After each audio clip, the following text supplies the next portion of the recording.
Hello students, आज के इस वीडियो लेक्चर में हम लोग बातचीत करेंगे हैलो एल्केन्स की केमिकल रिएक्शंस के बारे में। जनरली हैलो एल्केन्स 3 टाइप की केमिकल रिएक्शंस देते हैं। फर्स्ट होता है न्यूक्लियोफिलिक सब्स्टिट्यूशन रिएक्शन, सेकेंड होता है एलिमिनेशन रिएक्शन और थर्ड होता है मिसलिनियस टाइप रिएक्शन।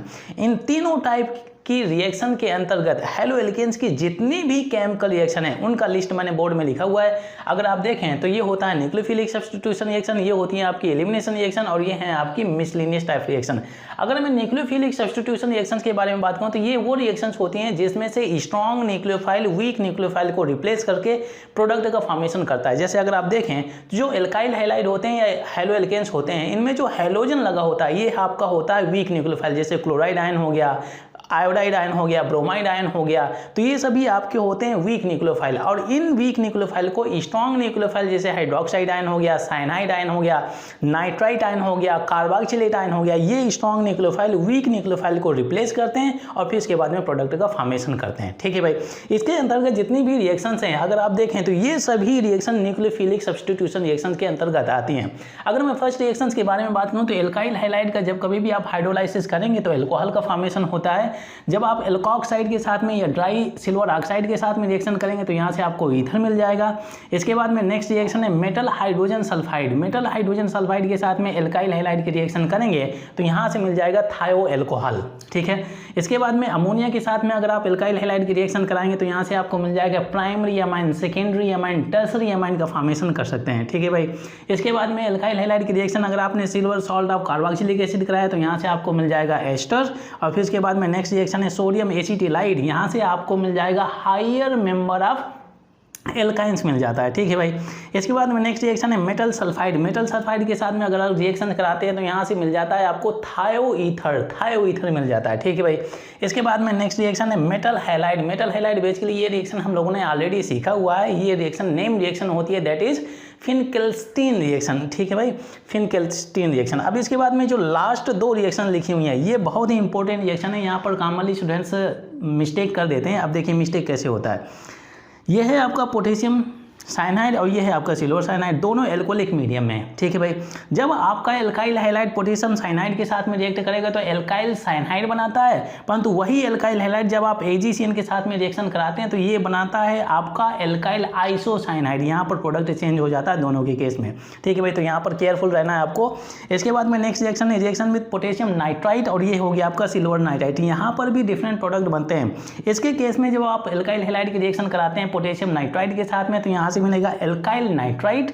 और इसके बाद में जब आप AgNO2 के साथ में रिएक्शन कराएंगे तो यहाँ से मिलेगा आपको नाइट्रो एल्केन का फॉर्मेशन मिलता है। तो इन रिएक्शंस के बारे में हम लोग डिटेल में डिस्कस करेंगे, ये कैसे डिफरेंट प्रोडक्ट का फॉर्मेशन करते हैं। ठीक है भाई, अब इसके बाद में हम लोग बात करते हैं एलिमिनेशन रिएक्शंस के बारे में। ठीक है भाई, तो एलिमिनेशन रिएक्शंस वो होते हैं जिसमें से हाइड्रोजन हाइलाइड का रिमूवल किया जाता है। इसमें से कंडीशन ये रहती है कि अल्फा कार्बन से बेसिकली आपको निकालना है एक्टिव एलिमेंट, जैसे आपका हो गया हाइड्रोजन हो गया, और बीटा कार्बन से हाइड्रोजन निकालना है। एल्कोहल्स भी एलिमिनेशन रिएक्शन से देते हैं। एल्कोहल्स में वाटर का रिमूव किया जाता है। ठीक है, वाटर का रिमूवल किया जाता है, वहाँ पर आपको अल्फा कार्बन से OH निकालना है और बीटा कार्बन से हाइड्रोजन निकालना है। ठीक है भाई, एलिमिनेशन रिएक्शंस के अंतर्गत यहाँ पर दो टाइप की रिएक्शंस होती हैं। फर्स्ट होता है आपका डीहाइड्रो हैलोजिनेशन। इसमें अगर आप देखें तो हाइड्रो का मतलब क्या होता है, हाइड्रोजन हो गया। हैलोजिनेशन का मतलब क्या हो गया, हैलोजन हो गया। मतलब हाइड्रोजन एंड हैलोजन को हाइड्रोजन हैलाइड का रिमूवल करना है। इसके बाद में जो बनने वाला प्रोडक्ट होता है तो यहाँ से आपको मिल जाएगा एल्कीन मिल जाता है। ठीक है भाई, इसके बाद में होता है आपका सेकेंड रिएक्शन है under elimination, that is effect of heating. ठीक है भाई, इफेक्ट ऑफ हीटिंग। तो जब कभी भी आप हैलो एल्केन्स को या एल्काइल हैलाइड को एक पर्टिकुलर टेम्परेचर में हीट करेंगे तो यहाँ पर भी डीहाइड्रो हैलोजिनेशन होता है और एल्कीन का फॉर्मेशन होता है। ठीक है भाई, अब इसके बाद में हम मिसलिनियस टाइप रिएक्शंस के बारे में बात करते हैं। तो बेसिकली इसके अंतर्गत जितनी भी रिएक्शंस दी हुई हैं तो किसी एक पर्टिकुलर पैटर्न में रिएक्शंस नहीं होती हैं।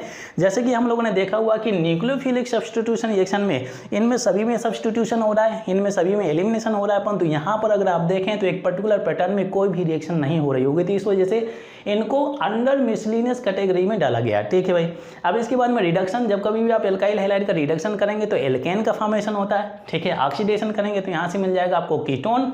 जब एल्काइल हैलाइड का फर्दर हैलोजिनेशन करेंगे तो यहाँ से di halide, tri halide, tetra halide का फॉर्मेशन हो जाता है। ठीक है भाई, इसके बाद में ये जो नेक्स्ट टू रिएक्शंस हैं, वुड्स रिएक्शन हो गया, कोरेहाउस रिएक्शन, तो ये रिएक्शंस बहुत ही इंटरेस्टिंग है। ये रिएक्शंस आप लोगों ने हाइड्रोकार्बन में सैचुरेटेड एल्केन के केस में पढ़ा होगा, वुड्स रिएक्शन बेसिकली यूज की जाती है for the formation of symmetrical alkane. Symmetrical alkane अगर प्रिपेयर करना है तो इस मेथड को यूज कर सकते हैं। कोरे हाउस रिएक्शन वो होती है जिसमें से आपको अनसिमेट्रिकल एल्केन का प्रिपरेशन कर सकते हैं, ठीक है भाई। तो इससे सिमेट्रिकल एल्केन मिल जाएगा और इससे आपको अनसिमेट्रिकल एल्केन मिल जाएगा, ठीक है। इसके बाद में नेक्स्ट रिएक्शन है रिएक्शन विद मैग्नीशियम। तो एल्काइल हैलाइड की जब आप रिएक्शन कराते हैं मैग्नीशियम के साथ में, तो यहाँ से मिल जाएगा बहुत ही अच्छा रीजन जिसके बारे में आप लोगों ने बहुत और ये कई बार पढ़ा हुआ, जैसे एल्कोहल में हो गया, एल्डिहाइड कीटोन में हो गया, ठीक है, कार्बोक्सिलिक एसिड एंड इसके डेरिवेटिव्स में हो गया, गिग्नार्ड रिजेंट का फॉर्मेशन होता है, बहुत ही अच्छा रिजेंट। और बेसिकली जितने भी ऑर्गेनिक कंपाउंड्स हैं उनमें सभी में गिग्नार्ड रिजेंट्स का एप्लीकेशन आपको देखने को मिलता है, ठीक है। तो यहाँ से गिग्नार्ड रिजेंट का फॉर्मेशन होता है, ठीक है। इसके बाद में जो नेक्स्ट रिएक्शन है विद अदर मेटल्स, तो अदर मेटल्स जैसे सोडियम हो गया, Hg हो गया, लेड हो गया, Hg हो गया, तो इनके साथ में हम जिंक हो गया, तो इनके साथ में रिएक्शन करा करके अदर एलिमेंट के कंपाउंड्स मिल जाते हैं, ठीक है भाई। लास्ट में है आपका आइसोमराइजेशन। तो जब कभी भी आप हाई-लेवल एल्केन्स को एक पर्टिकुलर टेम्परेचर में हीट करते हैं तो ये दूसरे आइसोमेरिक फॉर्म में कन्वर्ट हो जाते हैं, ठीक है। जैसे अगर प्राइमरी एल्काइल हैलाइड दिया है तो सेकेंडरी एल्काइल हैलाइड में कन्वर्ट हो गया, सेकेंडरी से वो टर्सरी में कन्वर्ट हो गया, टर्सरी प्राइमरी में कन्वर्ट हो गया, तो ये आइसोमेरिक फॉर्म में कन्वर्ट हो जाते हैं। आइसोमर्स के बारे में आप लोगों ने पढ़ा होगा कि मॉलिक्यूलर फार्मूला सेम रहता है परंतु मॉलिक्यूलर स्ट्रक्चर डिफरेंट हो जाता है। जैसे प्राइमरी एल्काइल हैलाइड दिया हुआ है, अगर उसकी हीटिंग करेंगे तो सेकेंडरी एल्काइल हैलाइड में कन्वर्ट हो गया, तो मॉलिक्यूलर फार्मूला सेम रहेगा परंतु यहाँ पर स्ट्रक्चर डिफरेंट हो जाता है। तो चलिए इन सभी रिएक्शंस के बारे में हम लोग डिटेल में डिस्कस करते हैं और ये जानने की कोशिश करते हैं कि जब रिएक्शंस होती हैं तो प्रोडक्ट का फॉर्मेशन कैसे होता है।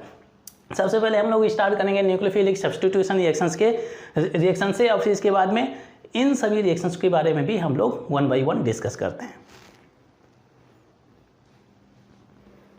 आप लोगों ने न्यूक्लियोफिलिक सब्स्टिट्यूशन रिएक्शंस के बारे में सीखा हुआ कि ये रिएक्शंस 2 टाइप की होती हैं। वन होता है SN1 रिएक्शन, दूसरा होता है आपका SN2 रिएक्शन। इन रिएक्शंस के बारे में आप लोगों ने डिटेल में सीखा होगा जनरल ऑर्गेनिक केमिस्ट्री में, फिर भी इनके की पॉइंट्स के बारे में हम लोग रिवाइज कर लेते हैं ताकि जब हम इनकी रिएक्शंस के बारे में डिस्कस करेंगे तो यहाँ पर आप इस पोजिशन में हो कि आसानी से आइडेंटिफाई करें कि हम लोग SN1 रिएक्शंस के बारे में डिस्कस कर रहे हैं या SN2 रिएक्शंस के बारे में डिस्कस कर रहे हैं, ठीक है भाई।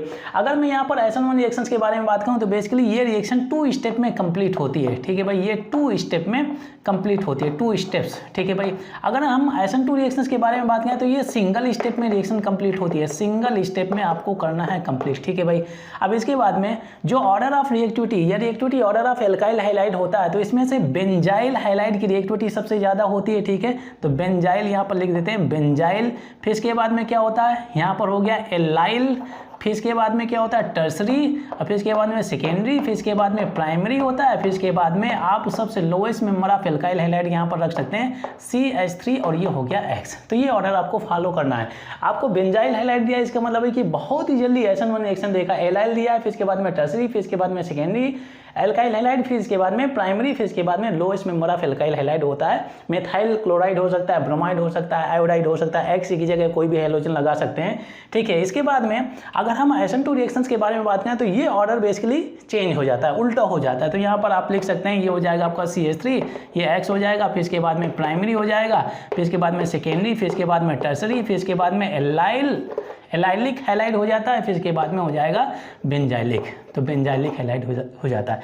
तो ये ऑर्डर आपको फॉलो करना है। यहाँ से आप आसानी से आइडेंटिफाई कर रहे हैं कि कौन सी SN1 रिएक्शन है या SN2 रिएक्शन है। फिर इसके बाद में अगर हम न्यूक्लियोफाइल के बारे में बात करें तो इसमें जो न्यूक्लियोफाइल यूज करते हैं SN1 रिएक्शन में, तो आपको यहाँ पे यूज करना वीक न्यूक्लियोफाइल यूज करना है। SN2 रिएक्शन में हम लोग यूज करते हैं स्ट्रॉन्ग न्यूक्लियोफाइल, ठीक है भाई। अब इसके बाद में SN1 रिएक्शन में जो सॉल्वेंट यूज किया जाता है, जो सॉल्वेंट यूज करना है यहाँ पर यूज करना है आपको पोलर प्रोटिक सॉल्वेंट यूज करना। पोलर का मतलब क्या है कि पोलैरिटी होना चाहिए उस सॉल्वेंट में, और प्रोटिक का मतलब क्या है कि वो प्रोटॉन रिलीज करना चाहिए। इसके बाद में यहाँ पर अगर जैसे आप देखें H2 में पोलैरिटी रहता है, ठीक है भाई, प्रोटॉन भी रिलीज करेगा। एल्कोहल में देखें तो पोलैरिटी रहता है, प्रोटॉन भी रिलीज करेगा। एसिड ले लिया CH3COOH, ठीक है भाई, पोलैरिटी रहेगा, प्रोटॉन भी रिलीज करेगा। यहाँ पर जो SN2 रिएक्शन के अंतर्गत जो आपको सॉल्वेंट यूज करना है तो वो होगा आपका पोलैरिटी तो रहेगा परंतु आप प्रोटिक होना चाहिए जो बेसिकली प्रोटॉन को रिलीज नहीं करेगा। तो यहाँ पर कंडीशन क्या हो जाती है, यहाँ पर आपको यूज करना पोलर अप्रोटिक सॉल्वेंट यूज करना चाहिए। जैसे यहाँ पर हो जाता है, आपका एग्जाम्पल के तौर पर लें तो हो जाएगा आपका ईथर हो गया, पोलैरिटी तो रहेगी परंतु प्रोटॉन रिलीज नहीं करेगा। और जैसे एसीटोन हो गया, एसीटोन, तो ये सॉल्वेंट आपको यूज करना है SN2 रिएक्शन के अंतर्गत। अब देखिए भाई, यहाँ पे अगर हम बात करें जो 2 स्टेप में रिएक्शन कंप्लीट होती है, तो इसमें जो फर्स्ट स्टेप होता है तो ये बहुत ही स्लो स्टेप होता है, बहुत ही स्लो स्टेप होता है। फिर यहाँ पर आपका कार्बोकेटायन का फॉर्मेशन होता है, ये सिंगल स्टेप में कंप्लीट हो जाती है, सिंगल स्टेप में। तो यहाँ पर कार्बोकेटायन का फॉर्मेशन नहीं होता, तो यहाँ पर मैं लिख देता हूँ carbocation is formed, carbocation is formed. ठीक है भाई, ये कंडीशन लिख दिया। इसमें से no carbocation formation, no carbocation formation. ठीक है, ये कंडीशन आप दिमाग में रखें। अब देखिए भाई, अगर कार्बोकेटायन का फॉर्मेशन होता है तो रीअरेंजमेंट होने के चांसेस ज़्यादा रहते हैं, क्योंकि हम लोगों ने सीखा हो कि टर्सरी कार्बोकेटायन ज़्यादा स्टेबल होता है सेकेंडरी कार्बोकेटायन से। तो बाय द वे, अगर यहाँ पर कार्बोकेटायन प्राइमरी या सेकेंडरी कार्बोकेटायन का फॉर्मेशन होता है, अगर चांसेस हैं वहाँ पर सेकेंडरी कार्बोकेटायन को टर्सरी कार्बोकेटायन में कन्वर्ट करने के लिए, तो वहाँ पर आपको करना पड़ेगा रीअरेंजमेंट, क्योंकि स्टेबल कार्बोकेटायन से ही आपको प्रोडक्ट का फॉर्मेशन करना है, तभी आपको मेजर प्रोडक्ट ऑब्टेन होगा। ठीक है भाई, तो यहाँ पर रीअरेंजमेंट हम लिख सकते हैं, रीअरेंजमेंट में अकर लिख सकते हैं, में अकर्स। ठीक है भाई, तो अगर रीअरेंजमेंट होने के चांसेस है तो आपको रीअरेंजमेंट करना पड़ेगा। और यहाँ पर ना तो कार्बोकेटायन फॉर्म होगा और ना ही आपका रीअरेंजमेंट होगा, तो नो रीअरेंजमेंट। ठीक है भाई, नो रीअरेंजमेंट, ये पार्ट हो गया। ठीक है भाई, अब इसके बाद में नेक्स्ट पॉइंट के बारे में बात करें तो बेसिकली SN1 रिएक्शन 2 स्टेप में कंप्लीट होती है या सिंगल स्टेप में कंप्लीट होती है। तो बेसिकली होता क्या है कि इसमें से ट्रांजिशन स्टेट का फॉर्मेशन होता है। ट्रांजिशन स्टेट होता है क्या है, एक ऐसी स्टेट जहां पर स्ट्रॉन्ग न्यूक्लियोफाइल आ करके वीक न्यूक्लियोफाइल को रिप्लेस करके प्रोडक्ट का फॉर्मेशन कर रहा होता है। ये पार्ट, ये चीज़ दिमाग में रखें। तो यहाँ पर मैं लिख देता हूँ, बहुत ही इंपॉर्टेंट पार्ट है, no transition state formed, no transition state formed. ठीक है भाई, यहाँ पर ट्रांजिशन स्टेट इज फॉर्म्ड। ठीक है, ट्रांजिशन स्टेट इज फॉर्म्ड, ये चीज़ आप दिमाग में रखें, बहुत ही इंपॉर्टेंट पार्ट मैंने लिखवाया हुआ है यहाँ पर। ठीक है, अब इसके बाद में जो लास्ट पॉइंट है, जो इंपॉर्टेंट पॉइंट है, अगर आपने एल्काइल हैलाइड ऑप्टिकली एक्टिव लिया है, एक ऑप्टिकली एक्टिव सब्सटेंस मतलब क्या है कि उसमें से एक ऐसा कार्बन है जो आपका कायरल कार्बन है। अगर कायरल कार्बन प्रेजेंट है एल्काइल हैलाइड में, मतलब कि वो सब्सटेंस हो गया आपका ऑप्टिकली एक्टिव। अगर आपने ऑप्टिकली एक्टिव सब्सटेंस लिया है, मतलब है कि यहाँ पर जो बनने वाला कंपाउंड होता है तो वो रेशमिक पिक्चर बनाता है, मतलब है कि यहाँ पर इन्वर्जन एंड रिटेंशन का फॉर्मेशन होता है। तो यहाँ पर लिख देते हैं, if Rx is optically active. ठीक है भाई, ऑप्टिकली एक्टिव, तो रेशमिक मिक्सचर। ठीक है भाई, यहाँ पर लिख सकते हैं रेशमिक मिक्सचर का फॉर्मेशन होता है। यहाँ पर रिटेंशन प्रोडक्ट बनेगा, रिटेंशन। ठीक है, रिटेंशन प्रोडक्ट बनता है। ठीक है, अब इसके बाद में यहाँ पर आपने बेसिकली अगर लिया हुआ है, if Rx alkyl halide is optically active, तो यहाँ पर इन्वर्जन प्रोडक्ट फॉर्म होता है, इन्वर्जन प्रोडक्ट इज फॉर्म्ड। ठीक है भाई, ये कंडीशन आप दिमाग में रखें। ठीक है भाई, रिटेंशन एंड इन्वर्जन के बारे में हम लोग डिस्कस करेंगे एग्जाम्पल के तौर पर, जब हम इंजेक्शंस के बारे में डिस्कस करेंगे। यहाँ पर इन कंडीशन को अप्लाई करके आप आसानी से कैटेगराइज कर सकते हैं कि कौन सी SN1 रिएक्शन है या कौन सी SN2 रिएक्शन है। मैंने की पॉइंट्स आपके साथ में शेयर किया हुआ है। चलिए इसके बाद में under substitution reaction, nucleophilic substitution reaction, हम लोग फर्स्ट रिएक्शन के बारे में स्टार्ट करते हैं, that is hydrolysis reaction. First reaction है हाइड्रोलाइसिस रिएक्शन। सबसे पहले हम लोग हाइड्रोलाइसिस रिएक्शंस के बारे में डिस्कस करते हैं। अब ध्यान दीजिए भाई, यहाँ पर एल्काइल हैलाइड का हम लोग करने वाले हैं हाइड्रोलाइसिस। सबसे पहले मैं यहाँ पर ले लेता हूँ एक कंपाउंड, जैसे हो गया CH3 और ये Cl हो गया, ये प्राइमरी एल्काइल हैलाइड हो गया भाई। ठीक है भाई, अब इसके बाद में इसकी रिएक्शन हम कराते हैं KOH और ये एक्वस के साथ में, ठीक है भाई। यहाँ पर जो सॉल्वेंट आपको यूज करना है, जैसे यहाँ पर ईथर के प्रेजेंस में या एसीटोन के प्रेजेंस में। अब देखिए कंडीशन, आप देखिए भाई, यहाँ पे अगर आप देखें तो प्राइमरी एल्काइल हैलाइड दिया हुआ है, मतलब reactivity order of alkyl halide क्या होता है, SN1 रिएक्शन में प्राइमरी जो एल्काइल हैलाइड होता है, SN2 रिएक्शन में जो प्राइमरी एल्काइल हैलाइड होता है, तो उसकी रेट ऑफ रिएक्शन बहुत ही ज़्यादा होती है। ठीक है भाई, इसमें अगर आप देखें, अब देखिए भाई, ये यहाँ पर यूज किया हुआ है स्ट्रॉन्ग न्यूक्लियोफाइल ये हो गया आपका polar aprotic solvent. Strong nucleophile क्यों? कि ये स्ट्रॉन्ग बेस है, आसानी से बहुत ही इजीली ये OH माइसान को रिलीज करेगा। ये हो गया आपका स्ट्रॉन्ग न्यूक्लियोफाइल। ठीक है भाई, अब देखिए होता क्या है बेसिकली, इस कंपाउंड को मैं ऐसे भी लिख सकता हूँ, ये हो गया C हो गया, अब ये आपका H हो गया, ये H हो गया और ये H हो गया और ये Cl हो गया, एक ही बात है। अब देखिए भाई, खासतौर से अगर आप देखें तो ये जो न्यूक्लियोफाइल का अटैक होने वाला है, हम लोगों ने न्यूक्लियोफिलिक सब्स्टिट्यूशन रिएक्शन में सीखा हुआ कि स्ट्रॉन्ग न्यूक्लियोफाइल वीक न्यूक्लियोफाइल को रिप्लेस करके प्रोडक्ट का फॉर्मेशन करता है। तो आप खासतौर से देखें जो आपका ये क्लोराइड आयन है, अगर मैं इसको हटाता हूं तो क्लोराइड आयन हो गया भाई, तो ये वीक न्यूक्लियोफाइल है, ये आपका स्ट्रॉन्ग न्यूक्लियोफाइल है, ये आकर के इसको रिप्लेस करेगा और इसकी जगह ऑक्यूपाई करेगा। फिर इसके बाद में क्या होता है भाई, प्रोडक्ट का फॉर्मेशन होता है। तो यहाँ पर जो स्ट्रॉन्ग न्यूक्लियोफाइल है तो अटैक कैसा होता है, यहाँ पर एक चीज दिमाग में रखना। तो खासतौर से अगर आप देखें तो ये Cl का साइज काफी बड़ा होता है, ये छोटे छोटे एटम लगे हुए हैं। ठीक है भाई, तो यहाँ पर SN2 रिएक्शन में ये एग्जाम्पल है आपका SN2 रिएक्शन, जो कंडीशन यहाँ पर हम लोगों ने लिखी हुई तो उस कंडीशन को हम लोग बेसिकली फॉलो कर रहे हैं। अब देखिए भाई, ये जो स्ट्रॉन्ग न्यूक्लियोफाइल है आकर के बैक से अटैक करता है, क्योंकि यहाँ पर अगर बैक से अटैक करेगा तो यहाँ पर स्टेरिक हिंड्रेंस बेसिकली बहुत ही कम होता है। अब देखिए जो बनने वाला प्रोडक्ट, यहाँ पर एक ट्रांजिशन स्टेट होती है, अभी प्रोडक्ट का फॉर्मेशन नहीं होता है। तो ये हो गया HO हो गया, ये C हो गया, यहाँ पर H कर सकते हैं, ये H हो गया और यहाँ पर H हो गया। अब इसके बाद में क्या हो जाता है भाई, यहाँ पर होता है Cl, ये स्टेट हो जाती है। ठीक है भाई, ये स्टेट हो जाता है। अब देखिए, अब इसके बाद में कार्बन की वैलेंसी अगर आप देखें तो कार्बन कितने बॉन्ड फॉर्म कर रहा है, यहाँ पर 5, मतलब अनस्टेबल हो गया। कार्बन कितने बॉन्ड फॉर्म कर सकता है, 4 बॉन्ड फॉर्म कर सकता है। तो इसकी अपनी खुद की वैलेंसी को सेटिस्फाई करने के लिए क्या करता है ये Cl, बेसिकली ये क्या करता है, इलेक्ट्रॉन डेंसिटी को पुल कर लेता है। खासतौर से होता क्या है कि जब ये OH एक बेसिकली नया बॉन्ड बनाएगा तो ये Cl है ना, अपने पुराने बॉन्ड को ब्रेक करके अपना ऑक्टेट पूरा करेगा। तो यही होता है खासतौर से अगर आप देखें तो ट्रांजिशन स्टेट में क्या है, स्ट्रॉन्ग न्यूक्लियोफाइल कार्बन के साथ में अटैच हो रहा है और वीक न्यूक्लियोफाइल कार्बन से रिमूव हो रहा है। तो ये पार्ट हो गया भाई, यहाँ से Cl माइनस आपका निकल जाता है। अब इसके बाद में अब देखिए, ये जब आपका OH आता है यहाँ बैक साइड से अटैक करता है तो इम्पैक्ट की वजह से ये सभी ग्रुप आपके अदर साइड चले जाते हैं। तो यहाँ पर हो गया OH और ये C हो गया, ये H हो जाएगा, ये H हो गया, ये H हो जाता है। तो ये बेसिकली अल्कोहल का फॉर्मेशन हो जाता है। ठीक है, ऐसे रिएक्शन होती है। अब देखिए भाई, इसमें अगर आप देखें रिएक्टेंट में तो जितने भी H ये ग्रुप लगे हुए हैं तो बेसिकली इस साइड लगे हुए हैं, परंतु जब प्रोडक्ट का फॉर्मेशन होता है तो उस साइड चले जाते हैं। इसका मतलब ये इन्वर्ट हो जाता है। तो इसी वजह से इसमें बनने वाला जो प्रोडक्ट होता है इसको हम बोलते हैं इन्वर्जन प्रोडक्ट। ये कंडीशन में मैंने दिया हुआ था।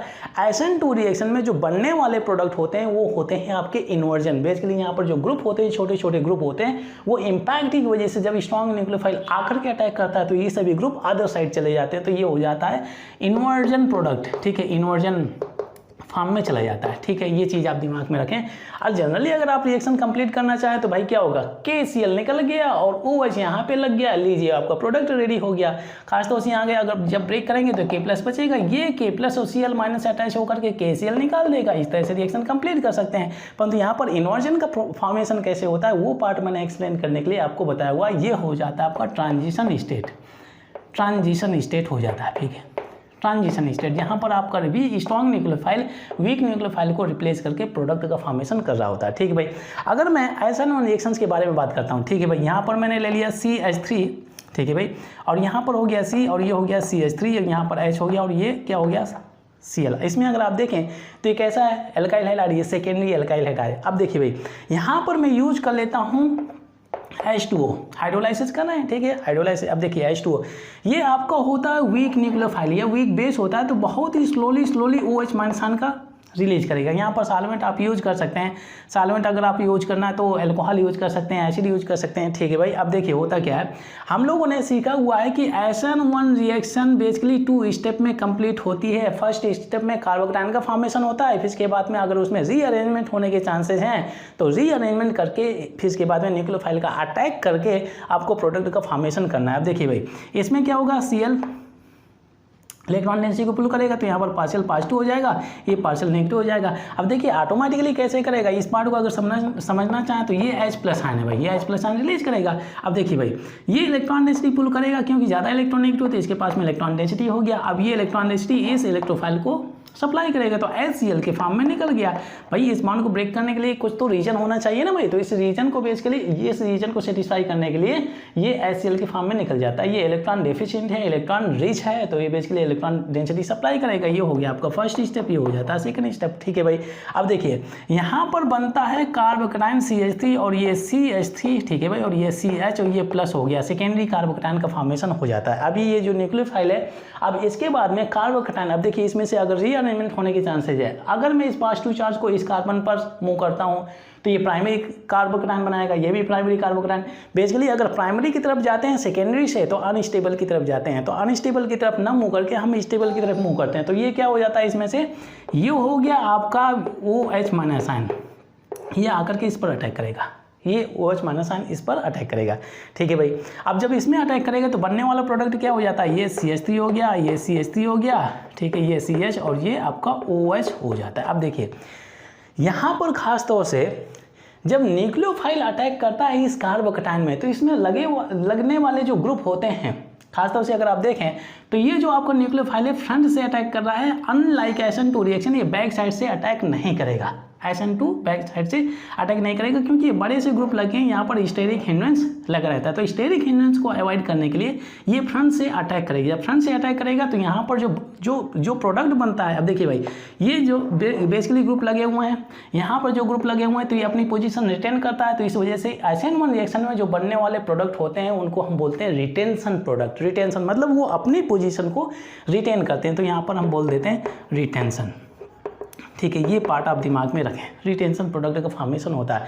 तो ये कंडीशन मैंने SN1 SN2 रिएक्शन में लिखा हुआ था, इनमें से रीअरेंजमेंट होने के चांसेज हैं तो आपको करना है, अदरवाइज नहीं करना। हाँ, एक चीज़ दिमाग में रखें, ये से स्टेप में कार्बोकैटायन का फॉर्मेशन हो रहा है, इमीडिएटली न्यूक्लियोफाइल जनरेट नहीं किया जाता है, ये स्लो स्टेप होता है। तो स्लो स्टेप में लिख देता हूँ, और ये होता है आपका रेट डिटरमाइनिंग स्टेप। ठीक है भाई, जो सेकेंड स्टेप होता है तो ये फास्ट स्टेप होता है भाई, ये फास्ट स्टेप, यहाँ पर न्यूक्लियोफाइल का स्टेबल कार्बोकैटायन में अटैक बहुत ही फास्ट होता है। तो फर्स्ट स्टेप होता है rate determining step, that is slow step, और सेकेंड स्टेप होता है आपका फास्ट स्टेप। तो इस तरह से आपको रिएक्शन को आइडेंटिफाई करना है। ठीक है, इसमें वीक न्यूक्लियोफाइल, इसमें स्ट्रॉन्ग न्यूक्लियोफाइल। ठीक है, इसी से रिलेटेड एक और रिएक्शन अगर आप देखें, जैसे यहाँ पर मैंने ले लिया CH3, ये CH3 ले लिया भाई।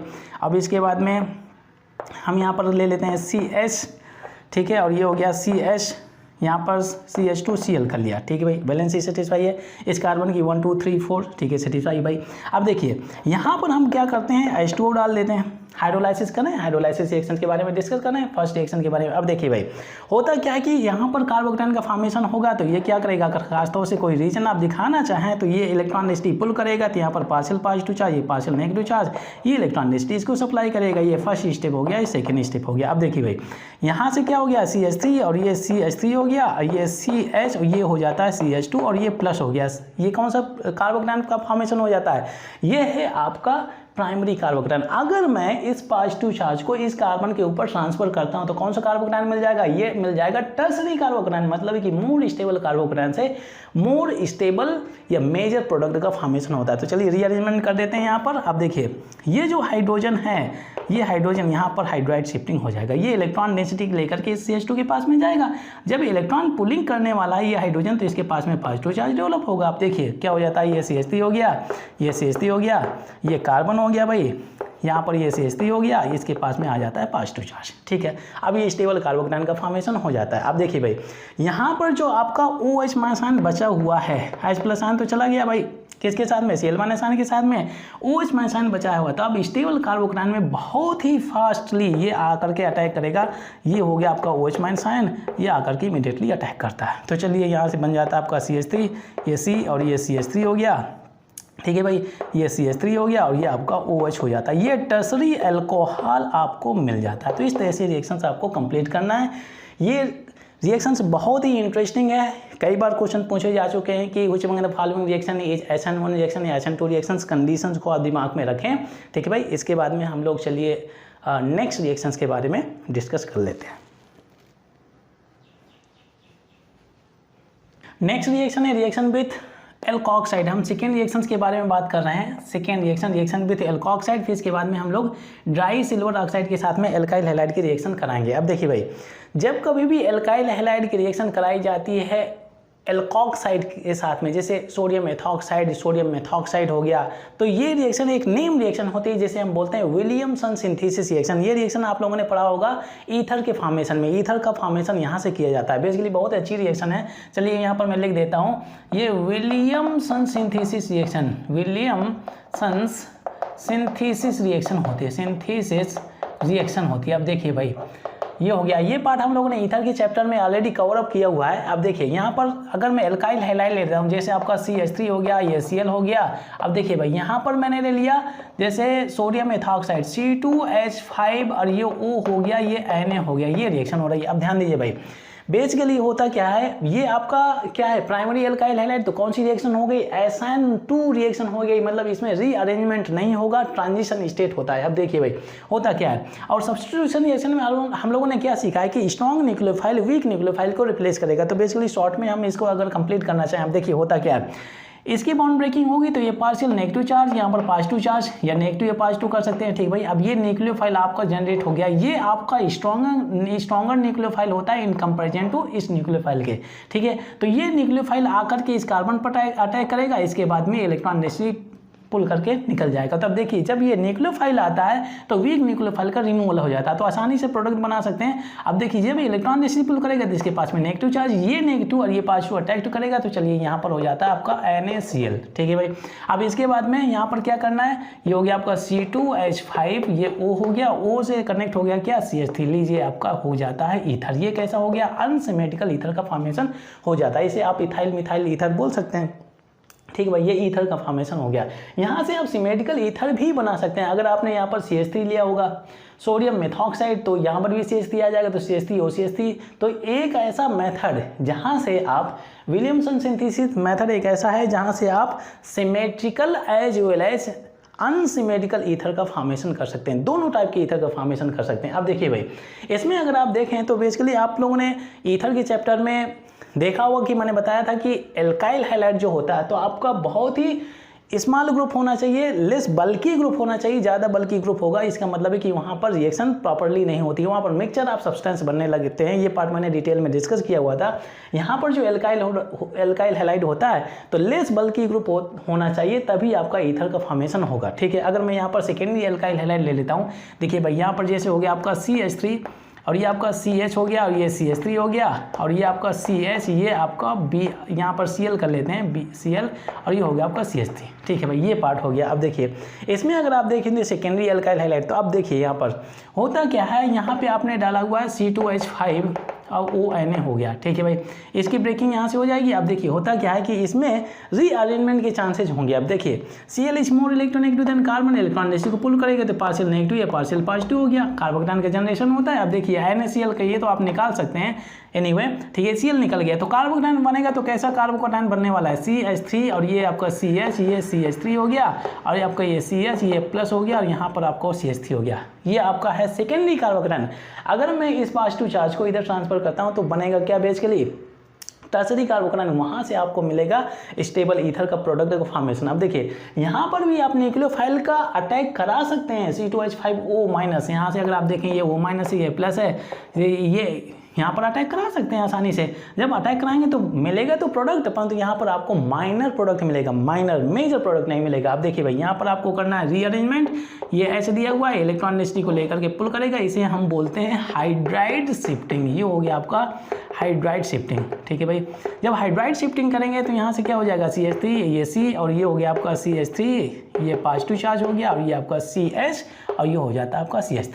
ठीक है भाई, अब इसके बाद में यहाँ पर जो न्यूक्लियोफाइल रखा हुआ है एथॉक्साइड का C2H5O-, ये आसानी से इस पर अटैक करेगा, ये आसानी से अटैक करेगा और मेजर प्रोडक्ट का फॉर्मेशन करता है। ये हो गया आपका CH3 और ये C और ये हो गया OC2H5, ये हो जाता है आपका CH3, ये CH। ठीक है, इसकी वैलेंसी ये CH2 होना चाहिए, CH2 कर दिया और ये हो गया आपका CH2 और ये हो जाता है आपका CH3। तो इस तरह से रिएक्शन कंप्लीट हो जाती है। ठीक है भाई, ये होता है आपका मेजर प्रोडक्ट। अगर आपने यहाँ पर न्यूक्लियोफाइल का अटैक किया हुआ है तो यहाँ से मिल जाएगा आपको माइनर प्रोडक्ट, तो रीअरेंजमेंट करना पड़ेगा। अब इसमें देखिए रीअरेंजमेंट नहीं हो रहा है, अगर आपने secondary and tertiary alkyl halide की तरफ मूव किया, इसका मतलब आप जा रहे हैं किस साइड, SN1 रिएक्शन की तरफ जा रहे हैं, जहाँ पर आपको कार्बोकैटायन का फॉर्मेशन करना है एज ए रिजल्ट रीअरेंजमेंट, फिर इसके बाद में मेजर प्रोडक्ट का फॉर्मेशन करना है। ठीक है भाई, अब इसके बाद में जो दूसरा पार्ट है एल्काइल हैलाइड की रिएक्शन अगर आप कराते हैं किसके साथ में, सिल्वर ऑक्साइड के साथ में। अब देखिए भाई, ये फर्स्ट पार्ट था, ये सेकेंड पार्ट हो गया इसका सेकेंड केमिकल रिएक्शन का। अगर यहाँ पर ले लेते हैं जैसे CH3, ठीक है, ये Cl हो गया। अब देखिए यहाँ पर हम ले लेते हैं Ag2O, ठीक है भाई। अब इनकी वैलेंसी अगर आप देखें तो Ag के प्लस पास में पॉजिटिव चार्ज, ऑक्सीजन के पास में नेगेटिव चार्ज। अगर इसकी ब्रेकिंग करते हैं, ठीक है भाई, तो ये न्यूक्लियोफाइल जनरेट हो गया। ठीक है, अब ये न्यूक्लियोफाइल बेसिकली क्या होगा, इसको अटैक करेगा और ये फिर इसके बाद में वीक न्यूक्लियोफाइल जनरेट रिमूव होगा। अब देखिए यहाँ पर 2Ag है, तो 2AgCl निकालने के लिए आपको 2 मॉलिक्यूल्स लेने हैं। ठीक है भाई, तो ये न्यूक्लियोफाइल जिसके पास में इलेक्ट्रॉन डेंसिटी आकर के इस CH3 को अटैक करेगा, फिर इसके बाद में ये निकल जाएगा सेल के फॉर्म में वीक न्यूक्लियोफाइल। ये वीक न्यूक्लियोफाइल Ag के साथ में रिएक्ट करके क्या बनाएगा भाई, 2AgCl के फॉर्म में निकल जाएगा, 2AgCl के फॉर्म में। अब देखिए यहाँ पर क्या हो जाता है, ये 2CH3 दिया है, ऑक्सीजन दिया है, ऑक्सीजन कितने बॉन्ड फॉर्म कर सकता है, 2 बॉन्ड फॉर्म कर सकता है, इसकी वैलेंसी 2 है, तो यहाँ पर बनने वाला सब्सटेंस क्या हो जाएगा भाई, यहाँ पर हो जाएगा CH3O और ये CH3 हो जाता है। ठीक है भाई, अब देखिए इसमें अगर आप देखें इस मेथड से जब कभी भी आप एल्काइल हैलाइड की रिएक्शन कराते हैं सिल्वर ऑक्साइड के साथ में, तो यहाँ से आपको मिलेगा केवल सिमेट्रिकल ईथर मिलेगा। अगर आपने विलियमसन सिंथेसिस मेथड फॉलो किया या मेटल एल्कोक्साइड लिया हुआ है, तो यहाँ से आपको जो बनने वाले प्रोडक्ट होंगे तो सिमेट्रिकल ईथर भी मिल सकता है और अनसिमेट्रिकल ईथर भी मिल सकता है। इससे रिलेटेड एक रिएक्शन अगर और करना चाहें तो जैसे हो गया आपका C2H5 ये O, ठीक है भाई, नहीं Cl कर दिया भाई, यहाँ पर Ag2O हो गया, यहाँ पर 2 मॉलिक्यूल्स लेना है। ठीक है भाई, इसके बाद में 2AgCl निकल जाएगा, अब देखिए ऑक्सीजन बचा हुआ है, ये स्ट्रॉन्ग न्यूक्लियोफाइल इसको अटैक करेगा, तो ये बन जाएगा C2H5 और ये C2H5। इस तरह से रिएक्शन कंप्लीट होती है। डाई एथाइल ईथर का फॉर्मेशन होता है, इसमें डाई मिथाइल ईथर का फॉर्मेशन होता है, इनमें से सिमेट्रिकल अनसिमेट्रिकल। तो ये बहुत ही इंटरेस्टिंग रिएक्शंस हैं, किसी तरह का भी ईथर आप बनाना चाहें तो बना सकते हैं। चलिए इसके बाद में हम लोग नेक्स्ट रिएक्शन के बारे में डिस्कस करते हैं। थर्ड केमिकल रिएक्शन है that is reaction with metal hydrogen sulphide. हम थर्ड केमिकल रिएक्शंस के बारे में डिस्कस कर रहे हैं। ठीक है भाई, थर्ड केमिकल रिएक्शन के बारे में मेटल हाइड्रोजन सल्फाइड मतलब है कि चाहे आप ले लें सोडियम हाइड्रोजन सल्फाइड, चाहे पोटेशियम हाइड्रोजन सल्फाइड, ठीक है, एक्वस सोल्यूशन या एल्कोहलिक सोल्यूशन आपका लेना है। ठीक है, एक्वस सोल्यूशन या एल्कोहलिक सोल्यूशन आप सोडियम और पोटेशियम हाइड्रोजन सल्फाइड को लेकर के रिएक्शन एल्काइल हैलाइड के साथ में करानी है। ठीक है भाई, जैसे यहाँ पर मैं एल्काइल हैलाइड लेता हूँ, जैसे आपका हो गया C2H5 और ये Cl हो गया। ठीक है भाई, यहाँ पे आपको लेना है सोडियम हाइड्रोजन सल्फाइड, तो SH कर सकते हैं। ठीक है, ये पार्ट हो गया। अब इसके बाद में यहाँ पर लेना एल्कोहलिक हो गया C2H5OH डाल सकते हैं, चाहे एक्वस ले लें और हीटिंग करना है। अब देखिए भाई, इसकी ब्रेकिंग तो यहाँ से होने वाली है, तो लीजिए यहाँ पर नेगेटिव आ गया, यहाँ पर पॉजिटिव हो गया, आपका न्यूक्लियोफाइल आपका जनरेट हो जाता है। तो स्ट्रॉन्ग न्यूक्लियोफाइल होता है, आकर के इसको अटैक करेगा इस कार्बन पर, फिर इसके बाद में वीक न्यूक्लियोफाइल को रिमूव करेगा। अब ये वीक न्यूक्लियोफाइल Na+ के साथ में अटैच होकर के NaCl के फॉर्म में निकल जाएगा, तो ये आकर के इसको अटैक करेगा, ये Cl आपका रिमूव हो जाएगा, तो हो जाता है रिएक्शन ये C2H5 ये SH हो जाता है, ये रिएक्शन ऐसे कंप्लीट हो जाती है। नो सॉरी, NaCl होना चाहिए, NaCl, क्योंकि Na दिया हुआ ना भाई, Na दिया हुआ, NaCl हो गया। ठीक है, अब देखिए यहाँ पे अगर O होता तो ये हो जाएगा अल्कोहल, देखिए इथाइल अल्कोहल हो जाएगा। अब यहाँ पर S दिया है जो ऑक्सीजन सल्फर, जो आपका 16 फैमिली में दिया हुआ है, सल्फर भी आपका 16 ऑक्सीजन फैमिली में आता है। तो जब आपका ऑक्सीजन की जगह सल्फर दिया होता है तो ये होता है आपका थायो अल्कोहल, इसको हम बोलते हैं थायो अल्कोहल। अगर आप चाहे लिखना चाहें थायो अल्कोहल हो गया भाई, ये पार्ट आप दिमाग में रखें। ठीक है भाई, तो यहाँ से थायो अल्कोहल का फॉर्मेशन होता है। ठीक है भाई, अब इसके बाद में अगर मैं यहाँ पर ले लेता हूँ टर्सरी एल्काइल हैलाइड, ठीक है भाई, जैसे हो गया आपका CH3 होल थ्राइस हो जाता है C और ये Cl हो जाता है। ठीक है भाई, अगर यहाँ पर H2S ले लिया, जैसे सोडियम हाइड्रोजन सल्फाइड की जगह अगर आप लोगों ने ले लिया हुआ है जैसे H2S, ठीक है, H2S ये सॉल्वेंट होता है बेसिकली। अब ये भी H2S को हम ऐसे कर सकते हैं, मतलब क्या है कि सोडियम की जगह पर अगर इसको बनाना है तो हाइड्रोजन को हटाएंगे, सोडियम लगा देंगे, ठीक है भाई। अगर H2S में आपको अगर सोडियम हाइड्रोजन सल्फाइड बनाना है तो हाइड्रोजन को हटाएंगे, सोडियम लगा देंगे तो ये सब्सटेंस बन जाएगा। अगर मैं यही सीधा H2S के साथ में रिएक्शन कराते हैं तो इसकी ब्रेकिंग यहाँ से हो जाएगी। लीजिए आपका न्यूक्लियोफाइल जनरेट हो गया, ये प्लस हो जाएगा, ठीक है। इसके बाद में ये आकर के इसको अटैक करेगा, ये इसका ब्रेकिंग हो जाएगा, ये नेगेटिव हो गया, ये पॉजिटिव नेगेटिव के रूप में HCl निकल जाएगा। अब यहाँ से क्या होगा भाई, CH3 और होल थ्राइस है और ये C और ये हो जाता है आपका SS, तो टर्शरी अल्कोहल मिल जाता है, ठीक है भाई। इस तरह से रिएक्शन कंप्लीट कर सकते हैं। यहाँ पे आपको एल्कोहलिक मीडियम चाहे एक्वस मीडियम लेना है और हीटिंग करना है, इस तरह से रिएक्शन को आपको कंप्लीट करना है, ठीक है भाई। ये हो गया रिएक्शन, आसानी से आप कर सकते हैं इन रिएक्शन को कंप्लीट, ठीक है भाई। अब इसके बाद में हम लोग फोर्थ रिएक्शन के बारे में बात करते हैं, फोर्थ रिएक्शन, ठीक है भाई। अब फोर्थ रिएक्शन है रिएक्शन विद अमोनिया। तो हम लोगों ने बेसिकली शुरुआत में मैंने बोला हुआ था कि जब आप एल्काइल हैलाइड की रिएक्शन कराते हैं अमोनिया, एक्सेस अमोनिया के साथ में, ठीक है, कई सारे मॉलिक्यूल्स आप अमोनिया लेते हैं तो यहाँ पर आपको मिल जाएगा primary amine, secondary amine, tertiary amine. ये पार्ट हम लोगों ने पहले भी डिस्कस किया हुआ था। अगर नाइट्रोजन के पास में 2 हाइड्रोजन होते हैं तो हो जाता है आपका प्राइमरी अमाइन, 1 हाइड्रोजन हुआ नाइट्रोजन के पास में तो हो जाता है सेकेंडरी अमाइन। अगर एक भी हाइड्रोजन नहीं है नाइट्रोजन के पास में तो हो जाता है आपका टर्शरी अमाइन। चलिए इनके बारे में हम डिस्कस कर लेते हैं। रिएक्शन विथ अमोनिया, जैसे यहाँ पर मैंने ले लिया C2H5, ठीक है, और ये हो गया आपका Cl और अमोनिया यहाँ पे लिख देते हैं, ठीक है, अमोनिया। और ये एल्कोहलिक मीडियम में रिएक्शन कराना है, C2H5OH ले लिया। टेम्परेचर आपको 100 डिग्री से मेंटेन करना है भाई, इतने टेम्परेचर में आपको रिएक्शन करवाना है। अब देखिए भाई, नाइट्रोजन के पास में एक्टिव हाइड्रोजन है। एक्टिव हाइड्रोजन के बारे में हम लोगों ने सीखा हुआ है कि जब कभी भी आपका हाइड्रोजन नाइट्रोजन से, फ्लोरीन से, ऑक्सीजन से, सल्फर से अटैच होता है तो वो सभी हाइड्रोजन क्या होते हैं, एक्टिव हाइड्रोजन होते हैं।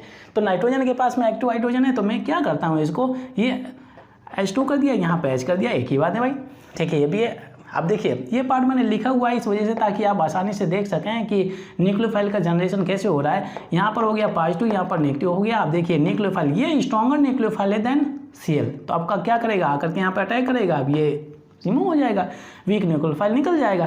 तो ये क्या बन गया भाई, ये C2H5, ये NH2 हो गया। अब यहाँ से क्या हो गया, ACl माइनस निकलेगा, ये H प्लस है तो चलिए HCl निकल गया, ये पार्ट हो जाता है, ठीक है भाई। अब देखिए इस नाइट्रोजन के पास में कितने हाइड्रोजन है, 2 हाइड्रोजन, इसका मतलब ये हो गया आपका प्राइमरी अमाइन का फॉर्मेशन हो जाता है, प्राइमरी अमाइन बना लिया। अगर प्राइमरी अमाइन में फर्दर आप ये एथाइल क्लोराइड या एल्काइल हैलाइड के साथ में रिएक्शन कराएंगे तो बन जाएगा आपका सेकेंडरी अमाइन। चलिए रिएक्शन करा लेते हैं। ये C2H5 हो गया भाई, ये Cl हो गया। अब देखिए ये ले लेता हूँ यहाँ पर NH, ठीक है, ये हो गया आपका C2H5 और ये इसको H को मैं ऐसे कर देता हूँ। ये पार्ट हम लिख देते हैं अपने कन्वीनियंस के आधार पर ताकि हम इसको ब्रेक करेंगे तो आसानी से हमें ये पता चले कि न्यूक्लियोफाइल कैसे जनरेट हो रहा है। जब इसकी बॉन्ड ब्रेकिंग होती है ये पार्शियल पॉजिटिव हो गया, पार्शियल नेगेटिव हो गया, ये आकर के इसको अटैक करेगा इस कार्बन पर, इसके बाद में ये पुलिंग करेगा, HCl यहाँ से निकल जाएगा, ठीक है भाई। ये पार्ट हो गया तो HCl आपने निकाला। अब देखिए भाई यहाँ पर 2 एल्काइल ग्रुप हो जाते हैं, इसको आप कैसे कर सकते हैं, C2H5, ठीक है, ये NH और ये आपका C2H5, ये हो गया। अब देखिए इस नाइट्रोजन के पास में कितने हाइड्रोजन है भाई, 1 हाइड्रोजन है, मतलब ये हो गया आपका सेकेंडरी अमाइन का फॉर्मेशन हो जाता है, सेकेंडरी अमाइन का फॉर्मेशन हो गया, ठीक है, ये पार्ट हो जाता है, सेकेंडरी अमाइन का फॉर्मेशन हो जाता है, ठीक है भाई। अगर फर्दर इसकी रिएक्शन कराते हैं एल्काइल हैलाइड के साथ में तो अब क्या हो जाएगा भाई, ये हो जाएगा आपका C2H5, ये Cl हो गया। अब यहाँ पर हो जाता है आपका C2, ठीक है भाई, C2H5, इसको हम ऐसे कर देते हैं, ये हो गया N हो गया, ये H हो गया और यहाँ पर कर देते हैं C2H5 होल ट्वाइस कर देते हैं, ठीक है भाई। ये हो गया एल्कोहलिक मीडियम में। अब ये क्या करेगा, ये इसकी बॉन्ड ब्रेकिंग करेंगे तो ये यहाँ पर नेगेटिव हो जाएगा, ये पॉजिटिव हो जाएगा, ये नेगेटिव इस पर अटैक करेगा, ये Cl निकल जाएगा तो HCl यहाँ से फिर से निकला, HCl निकल गया। अब देखिए C2H5 नाइट्रोजन से लगेगा तो इसके पास में कितने C2H5 हो गया, 3 हो जाते हैं, C2H5, ये N, ये C2H5, अब ये C2H5, ये हो जाता है आपका टर्शरी अमाइन हो जाता है भाई। ये टर्सरी अमाइन का फॉर्मेशन हो जाता है।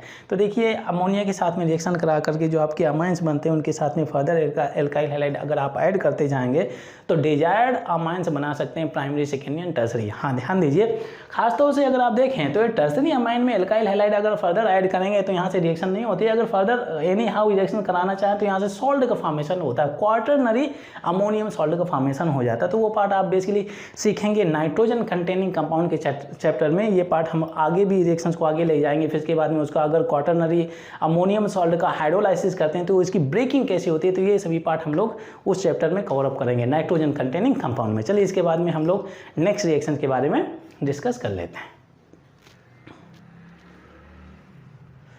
फिफ्थ रिएक्शन है reaction with silver salt of carboxylic acid. ठीक है भाई, फिफ्थ रिएक्शन के बारे में हम लोग डिस्कस कर लेते हैं। ये हो गया आपका फिफ्थ केमिकल रिएक्शन। ठीक है भाई, अब देखिए silver salt of carboxylic acid जब आप एल्काइल हैलाइड के साथ में रिएक्शन कराते हैं तो यहाँ से आपको एस्टर मिलेगा। ठीक है भाई, यहाँ पर मैं ले लेता हूँ एथाइल अल्कोहल, जैसे CH3 हो गया, एथाइल क्लोराइड लेना है CH3CH2 और ये Cl हो गया। ठीक है, यहाँ पर हमें लेना है सिल्वर सॉल्ट ऑफ एसिड लेना है। खासतौर से अगर आप देखें तो ये दिया हुआ है आपका एसीटेट आयन। अगर मैं इस बॉन्ड की ब्रेकिंग करता हूँ तो ये मेटल है तो पॉजिटिव है, नॉन मेटल है ऑक्सीजन है तो नेगेटिव हो गया। चलिए यहाँ पर बन जाता है आपका स्ट्रॉन्ग न्यूक्लियोफाइल। और ये रिएक्शन आपको एल्कोहलिक मीडियम में करना है भाई, एल्कोहलिक मीडियम में हीटिंग करना है। ठीक है भाई, हीटिंग कर देते हैं, एल्कोहलिक मीडियम में कर रहे हैं। अब देखिए भाई स्ट्रॉन्ग न्यूक्लियोफाइल जनरेट हो जाता है, ये आकर के इस कार्बन पर अटैक करेगा। ठीक है, इसके बाद में ये इलेक्ट्रॉनिसिटी पुल कर लेगा, वीक न्यूक्लियोफाइल रिप्लेस हो जाता है। अब ये O ये CH2 से कंबाइन हो जाता है। ठीक है भाई, तो यहाँ पर जो बनने वाला कंपाउंड होगा देखिए Cl माइनस हो जाएगा तो AgCl निकल जाएगा, क्योंकि ये माइनस है ये प्लस है तो चलिए AgCl हमने निकाल दिया। ठीक है भाई, अब देखिए ये CH3COO यहाँ पर मैं एसीटेट आयन कर देता हूँ CH3COO और ये आपका O हो गया। इस ऑक्सीजन से ये CH2 CH3 अटैच हो रहा है तो ये CH2 और ये आपका CH3 हो गया। लीजिए रिएक्शन कंप्लीट हो जाती है। तो ये क्या बन गया भाई, एथाइल एसीटेट। यहाँ पर आपको एस्टर का फॉर्मेशन हो जाता है।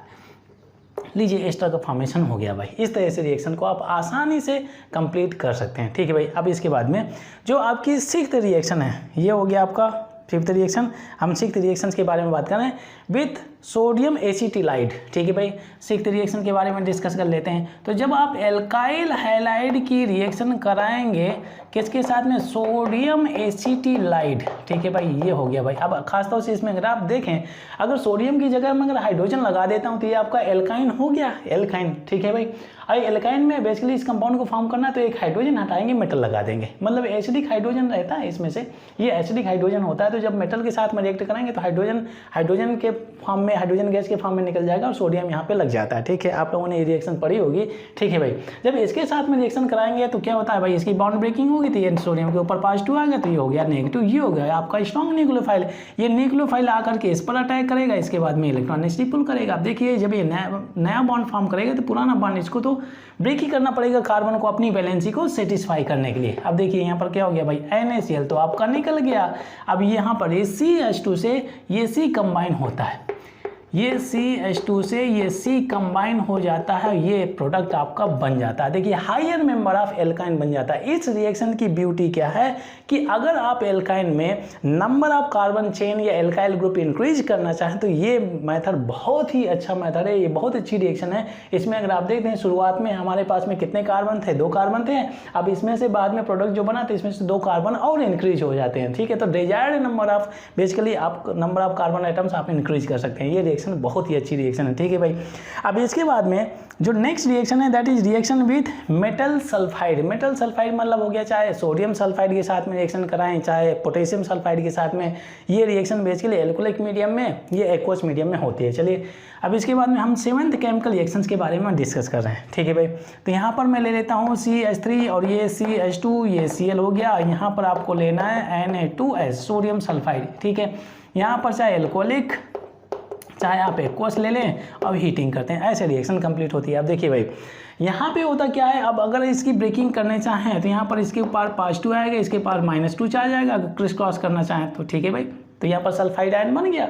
अब ये सल्फाइड आयन की वैलेंसी क्या होता है, बेसिकली 2 बॉन्ड फॉर्म कर सकता है, 2 बॉन्ड। अब इसके बाद में क्या होगा, ये आकर के इसको अटैक करेगा, इसको अटैक करेगा तो इलेक्ट्रॉनिसिटी पुल करेगा। प्रॉब्लम क्या है कि यहाँ पर 2 सोडियम दिए हुए हैं और अब यहाँ पर एक ही Cl दिया हुआ है, NaCl निकालने के लिए आपको 2 मॉलिक्यूल्स लेना है, तो यहाँ पर 2 NaCl निकल जाएंगे। चलिए यहाँ पर 2 NaCl कर दिया भाई। अब देखिए खासतौर से जब आप ये बॉन्ड ब्रेक करेंगे तो ये कार्बन केवल एक ही बॉन्ड बना सकता है सल्फर के साथ में, तो यहाँ पर 2 मॉलिक्यूल्स लिए हैं तो हर एक एल्काइल ग्रुप एक एक बॉन्ड बना लेगा सल्फर के साथ में, और इसके 2 बॉन्ड कंप्लीट करके इसकी वैलेंसी को सेटिस्फाई कर देगा। अब देखिए क्या हो जाता है, CH3, ये CH2 हो जाएगा, ये H और ये आपका CH2 और ये CH3 हो जाता है, तो ये सिमेट्रिकल थायोईथर बन जाता है। ये H दिया है ना, तो H की वजह से ये हो जाता है थायोईथर।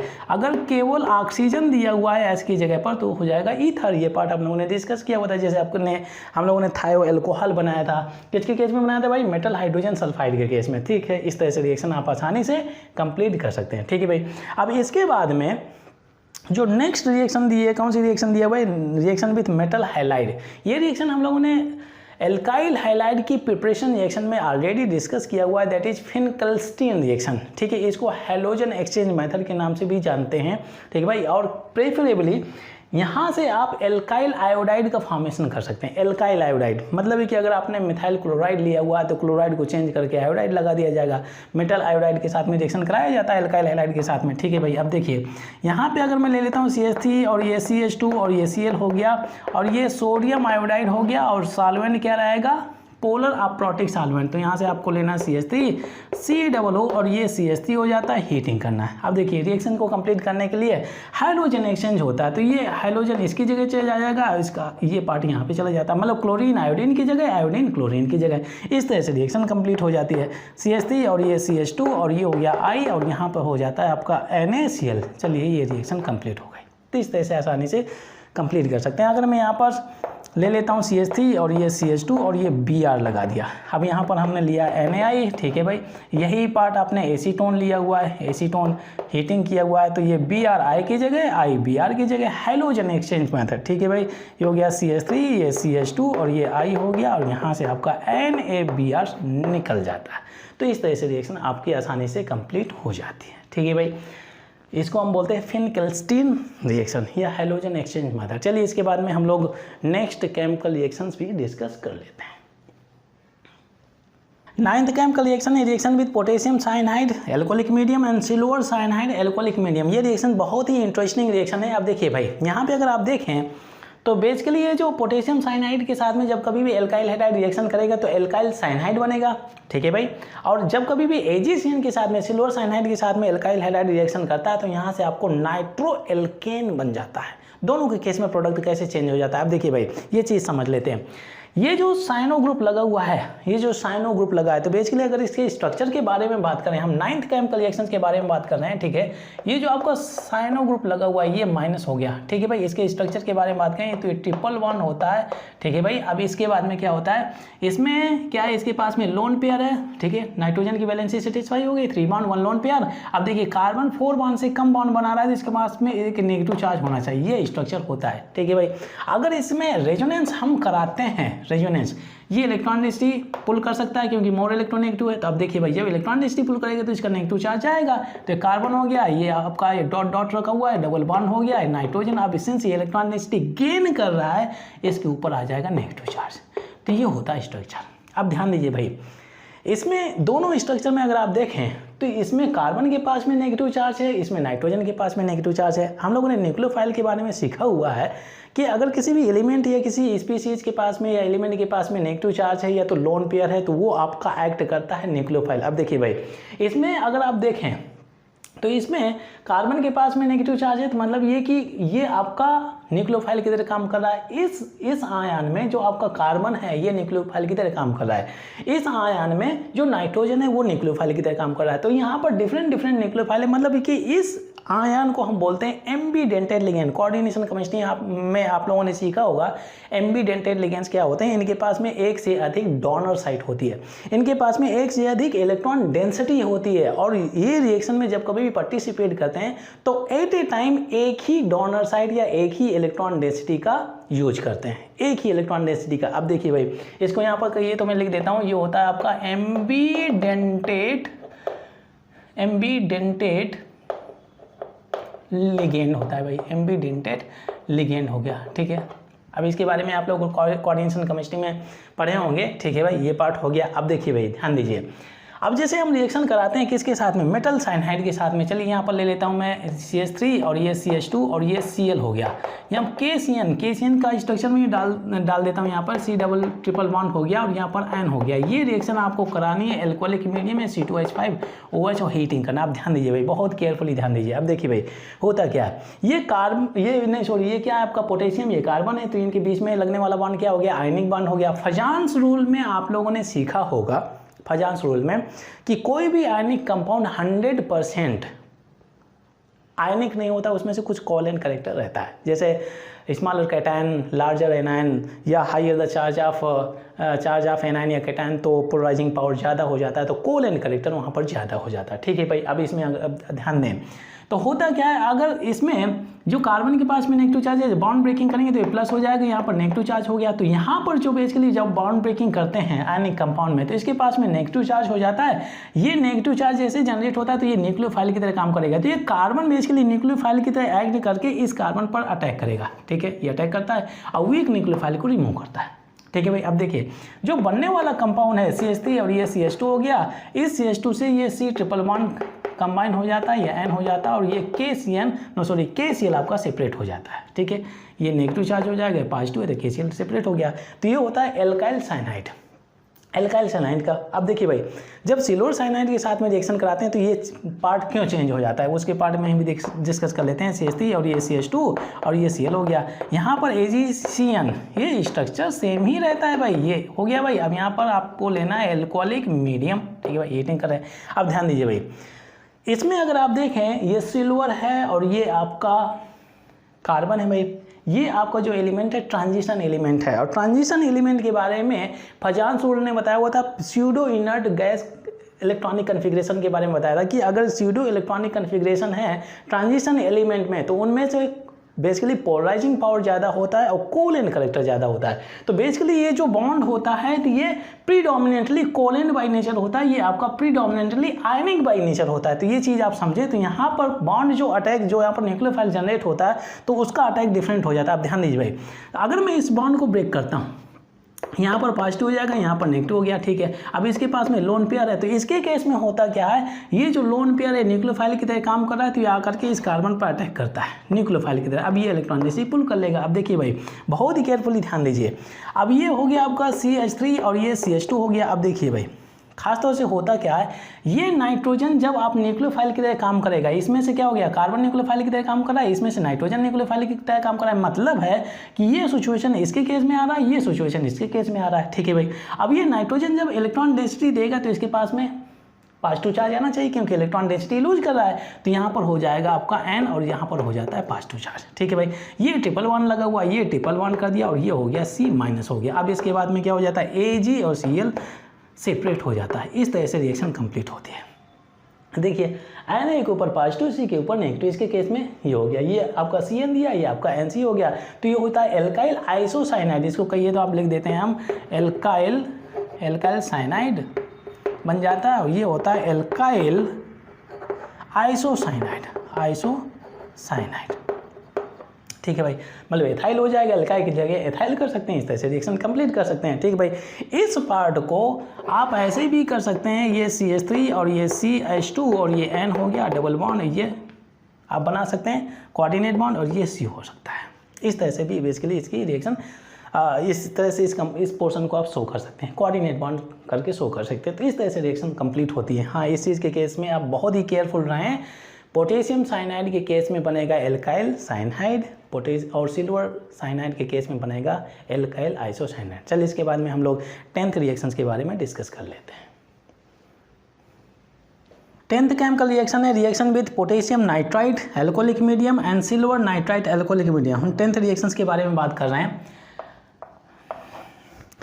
जब कभी भी आप पोटेशियम नाइट्राइट की रिएक्शन एल्काइल हैलाइड के साथ में कराएंगे तो यहाँ से मिलेगा आपको एल्काइल नाइट्राइट, और जब आप एल्काइल हैलाइड की रिएक्शन सिल्वर नाइट्राइट के साथ में कराएंगे तो यहाँ से मिलेगा आपको अब देखिए यही यहाँ पर अगर आप देखें तो यहाँ पर प्रोडक्ट चेंज हो जाते हैं दोनों के केस में। दोनों के केस में एल्काइल नाइट्राइड का फॉर्मेशन नहीं होता है। जैसे इसके केस में यहाँ पर आपको साइनाइड मिला था, यहाँ पर आइसोसाइनाइड मिला था, तो वही सेम कॉन्सेप्ट यहाँ पर भी यूज करने वाले हैं। अब देखिए भाई हम लोग बात करें 10th रिएक्शंस के बारे में।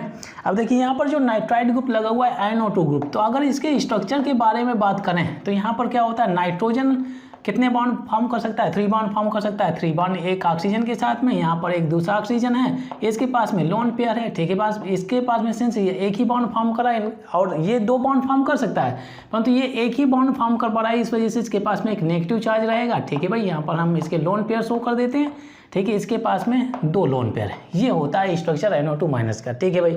अगर हम इसमें रेजोनेंस कराते हैं, ठीक है, रेजोनेंस अगर हम कराएं तो जब ये इलेक्ट्रॉन रेसी इधर उतरेगी तो इलेक्ट्रॉन रेसी ऐसे पुल कर लेगा, ठीक है भाई। तो अब इसके बाद में यहाँ पर हो जाएगा डबल बॉन्ड हो गया।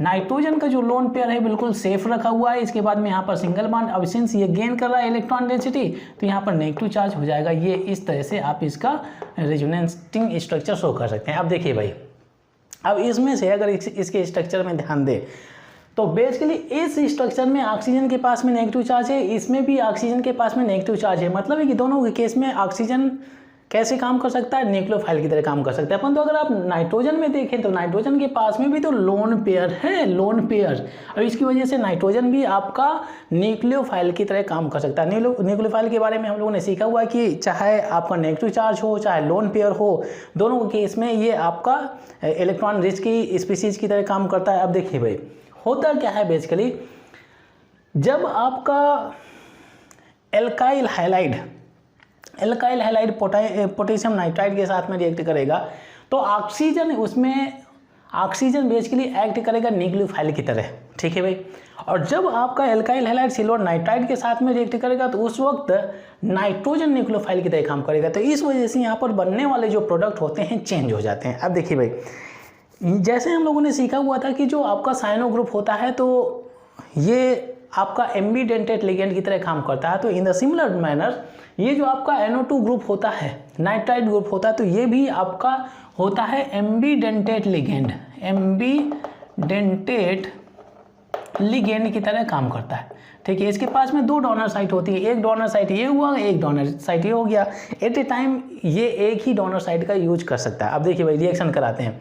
यहाँ पे मैं एल्काइल हैलाइड ले लेता हूँ, CH3, ये CH2 हो गया, ये Cl हो गया, ठीक है भाई। अब ध्यान दीजिए, अगर हम KCN की स्ट्रक्चर KNO2 के स्ट्रक्चर के बारे में बात करें तो ये आपका K हो गया, O हो गया, ये N हो गया और ये डबल बॉन्ड O हो जाता है, ठीक है भाई। यहाँ पर हम इलेक्ट्रॉन डेंसिटी शो कर देते हैं, इसके पास में लोन पेयर है। अब देखिए भाई, जब इस बॉन्ड की ब्रेकिंग करेंगे तो यहाँ पर होगा नेगेटिव चार्ज, ये हो गया पॉजिटिव चार्ज। अब ये न्यूक्लियोफाइल जनरेट हो गया, ये आकर के इस कार्बन पर अटैक करता है, इस कार्बन पर अटैक करेगा। अब इसके बाद में ये इलेक्ट्रॉन डेंसिटी को पुल करेगा तो यहाँ पर नेगेटिव चार्ज हो जाता है। अब देखिए ये होता है एल्कोहलिक मीडियम है, तो C2H5 OH डाल देते हैं, हीटिंग कर देते हैं। अब देखिए भाई होता क्या है, ये ऑक्सीजन जाकर के CH2 से कंबाइन होता है, तो बनने वाला जो प्रोडक्ट होता है ये CH3 CH2 और ये O हो गया, ये N हो गया, डबल बॉन्ड O हो गया, ठीक है भाई। इसके लोन पेयर अगर आप शो करना चाहें तो शो कर सकते हैं। ये होता है एथाइल नाइट्राइड। एथाइल नाइट्राइड का फॉर्मेशन हो जाता है, ACl माइनस K प्लस के साथ में अटैच हो गया तो ये KCl का फॉर्मेशन हो जाता है, बाय प्रोडक्ट के रूप में निकल जाता है। अब देखिए भाई, अगर हम यहाँ पर AgNO2 के साथ में सिल्वर नाइट्राइड के साथ में रिएक्शन कराते हैं तो अब देखिए भाई यहाँ पर CH3 हो गया, ये CH2 हो गया और ये हो गया Cl, ठीक है भाई। यहाँ पर जो AgNO2 का जो स्ट्रक्चर रहता है इसी पैटर्न में जाएगा, ये हो गया, O हो गया, और यहाँ पर होता है, ठीक है, नाइट्रोजन होता है, डबल बॉन्ड यो हो जाता है इसके पास में। अब देखिए भाई इसके केस में, अब देखिए इसके केस में ऑक्सीजन न्यूक्लियोफाइल की तरह काम कर रहा है, इसमें नाइट्रोजन न्यूक्लियोफाइल की तरह काम करेगा। अब देखिए भाई होता क्या है, इसके पास में ये लोन पेयर है, ये लोन पेयर लेकर के आकर के इस कार्बन को इलेक्ट्रॉन रिसीव सप्लाई करेगा, ठीक है भाई। ये न्यूक्लियोफाइल की तरह काम कर रहा है, आकर के ये अपना लोन पेयर की वजह से आकर के इस कार्बन को इलेक्ट्रॉन रिसीव सप्लाई करेगा। एज ए रिजल्ट ये वीक न्यूक्लियोफाइल रिप्लेस हो जाएगा, ठीक है भाई। ये हटने लगेगा तो इसके पास में नेगेटिव चार्ज हो जाता है। अब देखिए ध्यान दीजिए भाई क्या होता है, अगर इसकी बॉन्ड ब्रेकिंग करेंगे तो यहाँ पर पार्शियल पॉजिटिव, यहाँ पर पार्शियल नेगेटिव हो गया, ठीक है, नेगेटिव हो गया। अब देखिए यहाँ पर हम लोगों ने एल्कोहलिक मीडियम लिया हुआ है, एल्कोहलिक मीडियम, ठीक है, और हीटिंग कर रहे हैं। अब देखिए इस CH2 से क्या अटैच होने वाला है, ऑक्सीजन नहीं अटैच होगा भाई, ये नाइट्रोजन अटैच होने वाला है। चलिए यहाँ पर लिख देते हैं, ये CH3 हो गया, ये CH2 हो गया, और इससे नाइट्रोजन अटैच होने वाला है। इस नाइट्रोजन से ऑक्सीजन लगा हुआ, चलिए हम इस ऑक्सीजन को मेंशन कर देते हैं। अब देखिए भाई, सिंस ये नाइट्रोजन इलेक्ट्रॉन डेंसिटी लूज कर रहा है, इस वजह से इसके ऊपर आना चाहिए पॉजिटिव चार्ज मेंशन कर दिया। अब इसके बाद में ये ऑक्सीजन भी तो लगा हुआ है, और इस ऑक्सीजन के पास में होता है नेगेटिव चार्ज, ये हो जाता है भाई, ये नेगेटिव चार्ज दिया हुआ है। ये होता है बेसिकली नाइट्रो इथेन होता है, नाइट्रो एल्केन का फॉर्मेशन होता है। तो इस तरह से यहाँ पर चेंज हो जाता है। इसके केस में, इस रिएक्शन में ऑक्सीजन न्यूक्लियोफाइल की तरह काम कर रहा है, और इसके केस में बेसिकली नाइट्रोजन न्यूक्लियोफाइल की तरह काम कर रहा है। इस वजह से इन दोनों के केस में जो बनने वाले प्रोडक्ट होते हैं तो चेंज हो जाते हैं। यहाँ पर हम लिख सकते हैं एल्काइल नाइट्राइट, एल्काइल नाइट्राइट का फॉर्मेशन होता है भाई, और इसके केस में नाइट्रो एल्केन बनता है, नाइट्रो एल्केन बनता है।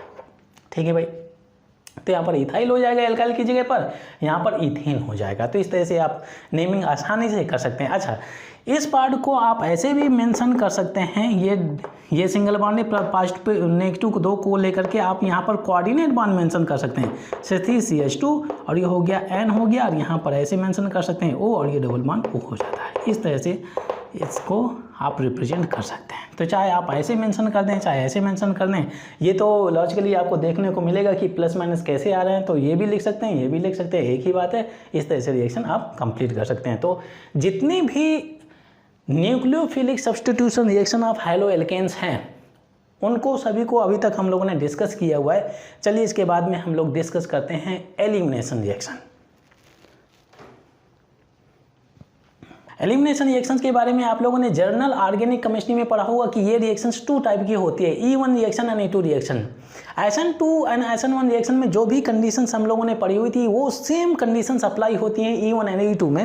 एक थोड़ा सा डिफरेंस रहता है। डिफरेंस ये होता है कि SN1 रिएक्शन में हम लोगों ने यूज किया था वीक न्यूक्लियोफाइल, और यहाँ पर E1 में आपको यूज करना है वीक बेस। ठीक है, SN2 रिएक्शन में हम लोगों ने यूज किया था स्ट्रॉन्ग न्यूक्लियोफाइल, और E2 रिएक्शन में आपको यूज करना है स्ट्रॉन्ग बेस। बस केवल इतना ही डिफरेंस रहता है, और बाकी जितनी भी कंडीशंस होती हैं वो सभी सेम होती हैं। अब देखिए भाई, एलिमिनेशन रिएक्शंस को बीटा एलिमिनेशन के नाम से भी जाना जाता है। ठीक भाई, जैसे शुरुआत में मैंने बोला हुआ था कि जब कभी भी एल्काइल हैलाइड का आप एलिमिनेशन करते हैं तो वहाँ पर क्या होता है, अल्फा कार्बन से आपको हाइड्रोजन रिमूव करना है और बीटा कार्बन से हाइड्रोजन रिमूव करना है। चलिए इसकी रिएक्शंस हम देख लेते हैं कैसे होती है। अगर मैं यहाँ पे ले लेता हूँ आपका CH3, कौन सी रिएक्शंस के बारे में, हम 11th केमिकल रिएक्शंस के बारे में बात कर रहे हैं। ठीक है भाई, ये CH3 हो गया, ये CH2 और ये Cl हो गया। ठीक है भाई, यहाँ पर हम डाल देते हैं KOH। ध्यान दीजिए, यहाँ पर लेना है आपको एल्कोहलिक। अगर आपने लिया हुआ है एक्वस तो वहाँ पर सब्स्टिट्यूशन रिएक्शन होने लगेगी। एक्वस लिया है तो होगी सब्स्टिट्यूशन रिएक्शन, अगर आपने एल्कोहलिक लिया है तो होगी एलिमिनेशन रिएक्शन। सब्स्टिट्यूशन के केस में बनने वाला जो प्रोडक्ट होगा एल्कोहल बनेगा, जैसे हम लोगों ने हाइड्रोलाइसिस किया हुआ था भाई, और यहाँ पर बनेगा डिफरेंट प्रोडक्ट बनेगा, एल्कीन बन जाएगा। अब देखिए भाई होता क्या है इसमें, अगर आप ध्यान दें तो ये है आपका अल्फा कार्बन, ठीक है, और ये है आपका बीटा कार्बन। आपको कंडीशन क्या फॉलो करना है, अल्फा कार्बन से आपको निकालना है हाइड्रोजन, बीटा कार्बन से आपको निकालना है हाइड्रोजन। ऐसे हो रिएक्शन होती है भाई, ऐसे रिएक्शन आपको कंप्लीट करनी है। अब देखिए भाई होता क्या है, इसको मैं क्या करता हूँ, ऐसे कर देता हूँ, ये Cl यहाँ पे कर दिया, और यहाँ पर जो बीटा कार्बन है इसका हाइड्रोजन में ऐसे शो कर देता हूँ, एक ही बात है। अब देखिए अल्फा कार्बन से हाइड्रोजन, बीटा कार्बन से हाइड्रोजन निकालेंगे, जब HCl निकालेंगे तो यहाँ पर डबल बॉन्ड आएगा, क्योंकि ये बॉन्ड ब्रेक हो रहे हैं, तो ये हो जाएगा आपका CH2 डबल बॉन्ड, और ये CH2 हो जाता है। ठीक है भाई, और ये आपका HCl निकलेगा। अब देखिए HCl क्या होता है, एसिड होता है। ये क्या है आपका बेस, एसिड बेस के प्रेजेंस में जब एसिड बेस की जब रिएक्शन होती है तो यहाँ पर सॉल्ट एंड वाटर बनेगा, तो बेसिकली KCl निकल जाएगा, H2 बन जाएगा, तो ये KCl है ना H2 बन जाता है। तो इस तरह से रिएक्शन आपको कंप्लीट करना है। ठीक है भाई, इस तरह से आपको रिएक्शन कंप्लीट करना है। ठीक है भाई, अच्छा इससे रिलेटेड और भी अगर रिएक्शन ले लेता हूँ, जैसे आपका CH3 हो गया, अब ये CH2 हो गया, ये CH, ये Cl हो गया, ये CH3 हो गया। ठीक है, अब यहाँ पर हम डाल लेते हैं KOH, और ये हो गया एल्कोहलिक। ठीक है भाई, अब देखिए भाई इसमें अगर आप देखें तो ये अल्फा कार्बन है, अल्फा कार्बन, ये बीटा कार्बन है, ये बीटा डैश कार्बन है, तो ये भी बीटा, ये भी बीटा, मतलब यहाँ से भी हाइड्रोजन निकाल सकते हैं, ये भी यहाँ से भी आप हाइड्रोजन निकाल सकते हैं। एडजेसेंट कार्बन से ही आपको हाइड्रोजन निकालना है। अगर आप चाहें इससे हाइड्रोजन निकाल करके बॉन्ड बनाए, नहीं, ऐसा पॉसिबल नहीं है। केवल नेक्स्ट कार्बन से जो एडजेसेंट कार्बन होता है। आप देखिए भाई, एक बार हम हाइड्रोजन यहाँ से निकाल करके प्रोडक्ट बनाते हैं, दूसरी बार हाइड्रोजन यहाँ से निकाल करके प्रोडक्ट बनाते हैं। अब देखिए भाई, अगर यहाँ से अगर आप हाइड्रोजन निकालते हैं, ये पार्ट निकालते हैं, तो डबल बॉन्ड यहाँ पे आएगा। चलिए ठीक है, प्रोडक्ट लिख लेते हैं CH3, ये CH2 हो गया और ये CH डबल बॉन्ड CH2 हो जाता है। ठीक है भाई। अब दूसरा, अगर मैं हाइड्रोजन यहाँ से निकालता हूँ, अगर मैं इस हाइड्रोजन को ना डिस्टर्ब करके अगर बीटा डैश में हाइड्रोजन निकालता हूँ, ठीक है, ये तो यहाँ डबल बॉन्ड यहाँ पे आना चाहिए, तो ये क्या हो जाएगा भाई, ये CH3 और ये CH डबल बॉन्ड, ये CH और ये CH3 हो जाता है। अब ध्यान दीजिए भाई, दो प्रोडक्ट बनते हैं। HCl निकलेगा, KOH के साथ में रिएक्ट करेगा तो KCl NH2 बन जाएगा, तो वो बाय प्रोडक्ट में निकल जाएगा, उसे कुछ लेना देना नहीं है। मेजर प्रोडक्ट, जो मेन प्रोडक्ट बनने वाले हैं, उसमें आपको फोकस करना है। और इन दोनों प्रोडक्ट में मेजर प्रोडक्ट कौन सा है, ये भी आपको आइडेंटिफाई करना है। आप देखिए भाई, बेसिकली जब कभी भी हम एल्केन की स्टेबिलिटी के बारे में बात करते हैं तो वहाँ पर हाइपर कंजुगेशन का कॉन्सेप्ट आपको यूज करना है। ठीक है भाई।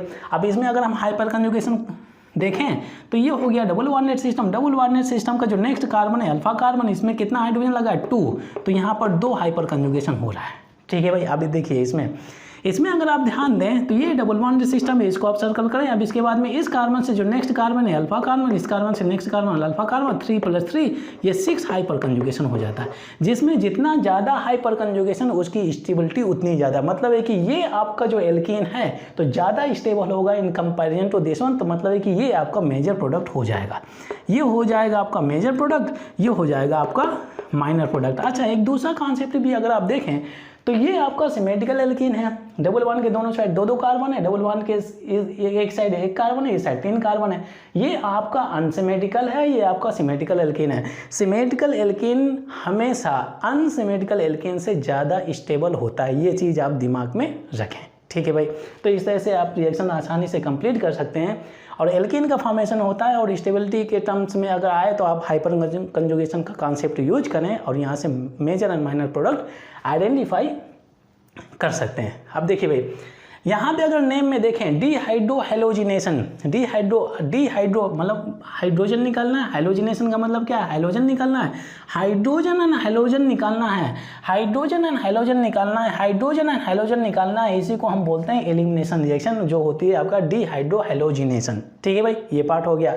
अब देखिए इससे रिलेटेड अगर एक और एग्जाम्पल लेना चाहें, देखिए जैसे हो गया CH3 हो गया, ये CH3 हो गया, यहाँ पे अगर मैं ले लेता हूँ CH, ठीक है, ये हो गया CH2, यहाँ से हम Cl कर लेते हैं। ठीक है भाई, कार्बन की वैलेंसी सेटिस्फाई है 1 2 3 4, तो यहाँ पर हम C कर लेते हैं। ठीक है भाई, अब ये हो जाता है, ये C कर लिया। ठीक है, और यहाँ पर तो आपको CH3 करना पड़ेगा, चाहे तो आप यहाँ से कर लेते हैं CH2 और CH3, कोई बात नहीं। ठीक है, ये हो गया भाई। अब देखिए ये सेकेंडरी एल्काइल हैलाइड है, यहाँ पर हम डाल देते हैं KOH और यहाँ पर एल्कोहलिक हो गया, KOH एंड एल्कोहलिक। ठीक है भाई, अब ध्यान दीजिए, ये हो गया आपके लिए अल्फा कार्बन। ठीक है, एलिमिनेशन करना शुरू कर देते हैं। ये हो गया बीटा कार्बन, इधर देखें तो ये बीटा डैश कार्बन, ये बीटा डैश कार्बन। ये जो बीटा कार्बन है, बीटा डैश कार्बन, ये दोनों सेम ही हैं, तो चाहे हाइड्रोजन इससे निकालें चाहे हाइड्रोजन इससे निकालें, सेम प्रोडक्ट आने वाला है। परंतु ये यहाँ पे अगर आप देखें तो ये CH2 इधर CH3 है, तो ये CH2 के केस में यहाँ से डिफरेंट प्रोडक्ट बनेगा। अब देखिए अगर मैं हाइड्रोजन इससे निकालता हूँ, हाइड्रोजन यहाँ से निकालेंगे तो डबल बॉन्ड यहाँ पे आएगा। चलिए बनने वाला प्रोडक्ट क्या हो गया, CH3, ये CH3 हो गया, ये C डबल बॉन्ड, और क्या हो जाएगा भाई, ये हो जाएगा आपका CH और ये हो गया CH3। ठीक है भाई, प्लस। अब इसके बाद में अगर मैं ये हाइड्रोजन यहाँ से ना निकाल करके अगर मैं हाइड्रोजन यहाँ से निकालता हूँ, ये H हो गया, तो हाइड्रोजन यहाँ से निकालूंगा तो डबल बॉन्ड यहाँ पे आ जाएगा। ठीक है भाई, तो CH2 डबल बॉन्ड C और ये हो जाएगा CH3 और ये क्या हो जाएगा भाई, ये CH2 और ये CH3 हो जाता है। ये हो गया बेसिकली। ठीक है भाई, अब ध्यान दीजिए, अब यहाँ पर हमें आइडेंटिफाई करना है मेजर एंड माइनर्स। तो ये है आपका क्या हो गया भाई, ये हो गया डबल बॉन्डेड सिस्टम और इनसे लगा हुआ जो next carbon alpha carbon, alpha carbon से ही आपको लेना है हाइड्रोजन, बीटा कार्बन से आपको हाइड्रोजन काउंट नहीं करना है क्योंकि वहाँ पर हाइपर कंजुगेशन नहीं होगा। इसमें से 3 + 3 + 3 मतलब यहाँ पर 9 हाइपर कंजुगेशन। अब इसमें अगर आप देखें ये डबल बॉन्डेड सिस्टम हो गया, इस कार्बन का जो नेक्स्ट कार्बन अल्फा कार्बन, ये अल्फा कार्बन देखिए मैं इस CH3 में लगे हुए कार्बन को काउंट नहीं कर रहा हूँ क्योंकि वो बीटा में चला जाएगा। अब देखिए भाई 2 + 3 = 5, हाइपर कंजुगेशन। अब देखिए सबसे ज़्यादा हाइपर कंजुगेशन किस में हो रहा है, इसमें सबसे ज़्यादा हाइपर कंजुगेशन हो रहा है, मतलब ये हो गया आपका सबसे ज़्यादा स्टेबल एल्कीन। अब इसका मतलब है कि ये हो गया आपका मेजर प्रोडक्ट, ये हो जाता है आपका माइनर प्रोडक्ट। तो इस तरह से एलिमिनेशन रिएक्शंस को बहुत ही आसानी से आप कंप्लीट कर सकते हैं, ठीक है भाई।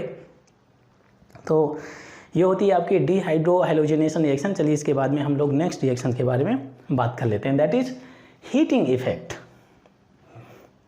12वां रिएक्शन है आपका हीटिंग इफेक्ट। अब देखिए जैसे शुरुआत में मैंने बोला हुआ था कि अगर आपने हैलो एल्कोन को एक पर्टिकुलर टेम्परेचर पे हीट करेंगे तो यहाँ पर भी आपका डिहाइड्रो हैलोजेनेशन होने लगता है। जैसे अगर आपने हीट किया हुआ है एल्काइल हैलाइड को, जैसे CH3 हो गया और ये CH2 हो गया, यहाँ पे Cl ले लिया, इसको अगर आपने हीट किया है about 300 degree Celsius, about 300 degree Celsius अगर आपने हीट किया तो यहाँ पर भी आपका डिहाइड्रो हैलोजेनेशन होने लगेगा, मतलब एलिमिनेशन शुरू हो जाएगा। अल्फा कार्बन से आपको Cl निकालना है, बीटा कार्बन से आपको निकालना है हाइड्रोजन।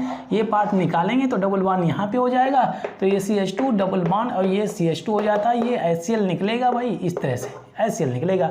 इसके केस में हम लोगों ने KOH यूज किया था, तो KOH Cl के साथ में रिएक्ट करके KClH2 बना रहा था, इसमें से आपका एसिड सेपरेट हो जाता है, ठीक है, HCl, ठीक है भाई, ये पार्ट हो जाता है। अच्छा यहाँ पे अगर मैं और एक कंपाउंड ले लेता हूँ CH3 और ये CH, ये Cl हो गया और यहाँ पर CH3 कर लिया। यहाँ पे अगर आपने यूज किया है अबाउ 300 डिग्री C टेम्परेचर तो एलिमिनेशन शुरू हो जाएगा। ये हो गया अल्फा कार्बन, इसको बीटा, चाहे इसको बीटा मान लें, एक ही बात है, दोनों में सेम ही है। तो यहाँ से अगर आपने एक हाइड्रोजन हटाया हुआ है तो ठीक है भाई, HCl निकालेंगे तो डबल बॉन्ड यहाँ पे आ जाएगा, ये हो गया CH3, ये CH डबल बॉन्ड, ये CH2 और यहाँ से आपका हो जाता है HCl। तो इस तरह से रिएक्शन आप आसानी से कंप्लीट कर सकते हैं, ठीक है भाई। इसके केस में स्ट्रॉन्ग बेस यूज करना है, KOH, एल्कोहलिक एक्वस नहीं लेना है, ठीक है भाई, एल्कोहलिक लेना है और यहाँ पर आपको यूज करना है अबाउ 300 डिग्री C टेम्परेचर। अब देखिए भाई, अगर हम यहाँ पर बात करें डिहाइड्रो हैलोजेनेशन के बारे में, डिहाइड्रो हैलोजेनेशन, तो rate of dehydrohalogenation basically tertiary alkyl halide में सबसे ज़्यादा होता है, देन सेकेंडरी और देन इसके बाद में प्राइमरी। टर्सरी से आपका Cl बहुत ही आसानी से, हाइड्रोजन बहुत ही आसानी से निकल जाएगा क्योंकि स्टेबल कार्बोकैटायन का फॉर्मेशन हो जाता है। तो यहाँ पर हम लिख सकते हैं the rate of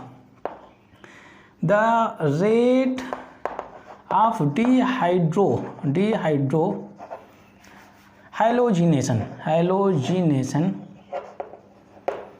tertiary alkyl halide में सबसे ज़्यादा, देन सेकेंडरी में, फिर इसके बाद में प्राइमरी में। ये ऑर्डर आपको दिमाग में रखना है, ठीक है भाई।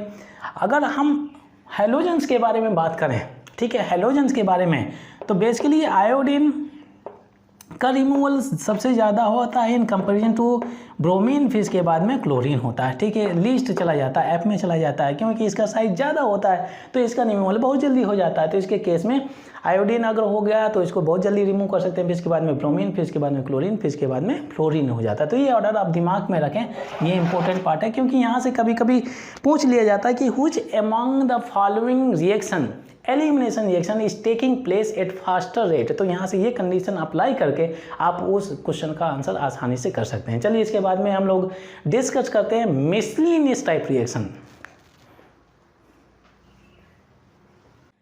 मिसलिनियस रिएक्शंस के बारे में जैसे कि शुरुआत में मैंने बोला हुआ था कि यहाँ पर कोई भी पर्टिकुलर पैटर्न की रिएक्शंस नहीं होगी, यहाँ पर डिफरेंट वे में रिएक्शंस होंगी, प्रोडक्ट भी का फॉर्मेशन होता है।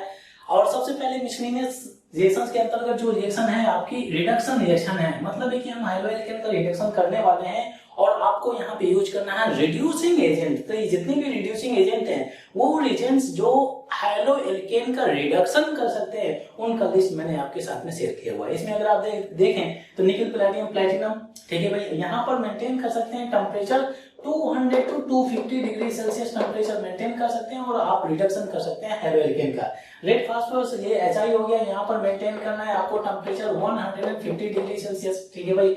अब इसके बाद में यहाँ पर जितने भी ये रीजन्स दिए हैं तो ये सभी जो भी रीजन्स या जो भी मिक्सचर आपका नेसेंट हाइड्रोजन रिलीज करेगा वो रिड्यूसिंग एजेंट की तरह काम करेगा। तो ये भी नेसेंट हाइड्रोजन रिलीज करेगा, ये मिक्सचर भी आपका नेसेंट हाइड्रोजन रिलीज करेगा। तो ये सभी रिड्यूसिंग एजेंट की तरह काम करेंगे। Lithium aluminium hydride strongest reducing agent, इसके बारे में आप लोग जानते हैं बहुत अच्छी तरह से। इसके बाद में लास्ट में दिया है ट्राईब्यूटाइल टिन हाइड्राइड। ये बेसिकली जो रिड्यूसिंग एजेंट है तो बहुत ही सिलेक्टिव रिड्यूसिंग एजेंट है, ये सभी तरह के कंपाउंड को रिड्यूस नहीं कर सकता। जैसे अगर आप देखें lithium aluminium hydride alkyl halide को रिड्यूस कर सकता है, अब इसके बाद में एसिड को रिड्यूस कर सकता है, एल्डिहाइड कीटोन को भी रिड्यूस कर सकता है। अब देखिए इसमें क्या होता है, ये केवल आपका हेलो एल्केन को रिड्यूस करेगा, ठीक है, RX कर देता हूं, और नाइट्रो एल्केन को रिड्यूस करता है, नाइट्रो एल्केन को। बस केवल ये कंडीशन आपको दिमाग में रखना है, ना तो ये एसिड को रिड्यूस कर सकता है ना तो एल्डिहाइड कीटोन को, मतलब इन दोनों कंपाउंड्स को छोड़ करके ये किसी अदर सब्सटेंस को रिड्यूस नहीं करता। ये चीज आप दिमाग में रखें, इस वजह से ये बहुत ही सिलेक्टिव रिड्यूसिंग एजेंट है। चलिए अब रिडक्शन के बारे में बात करते हैं। तो हम लोग 13th केमिकल रिएक्शंस के बारे में बात कर रहे हैं, ठीक है भाई। अगर मैं यहाँ पे ले लेता हूँ CH3 और ये CH2, ये Cl हो गया, ठीक है भाई। अब यहाँ पर ले लिया आपने निकल ले लिया या अच्छा पैलेडियम ले लिया यहाँ पर, ठीक है। इसके बाद में टेम्परेचर मेंटेन करना 200 degree C to 250 degree Celsius. तो रिडक्शन में हम लोग क्या करते हैं, एडिशन ऑफ हाइड्रोजन या रिमूवल ऑफ ऑक्सीजन ये होता है। देखिए भाई यहाँ पर इलेक्ट्रॉनिक का डिफरेंस है, बॉन्ड ब्रेक करिए, हाइड्रोजन दोनों साइड अटैच करिए, बस हो गई रिएक्शन कंप्लीट। ये HCl आपका निकल जाएगा, ये हो गया CH3, ये CH3 और ये HCl हो गया, रिएक्शन हो गई कंप्लीट। ये क्या होता है, बेसिकली एल्केन का फॉर्मेशन हो जाता है, ठीक है। अगर मैं ले लेता हूँ CH3 और ये CH, ये Cl हो गया और ये ले लिया CH3, ठीक है।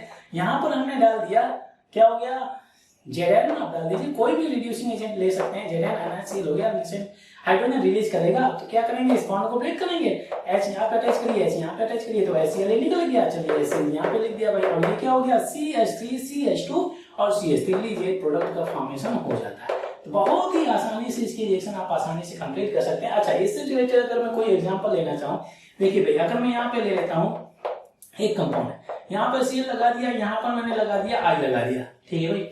यहाँ पे हम रिएजेंट डाल देते हैं जैसे ट्राईब्यूटाइल टिन हाइड्राइड, ठीक है। अब देखिए ये रिड्यूसिंग एजेंट है। अब क्वेश्चन एराइज होता है कि ये इसको रिड्यूस करेगी, इसकी रिड्यूस करे, तो आपको ये देखना ये कौन सा बॉन्ड आसानी से ब्रेक किया जा सकता है।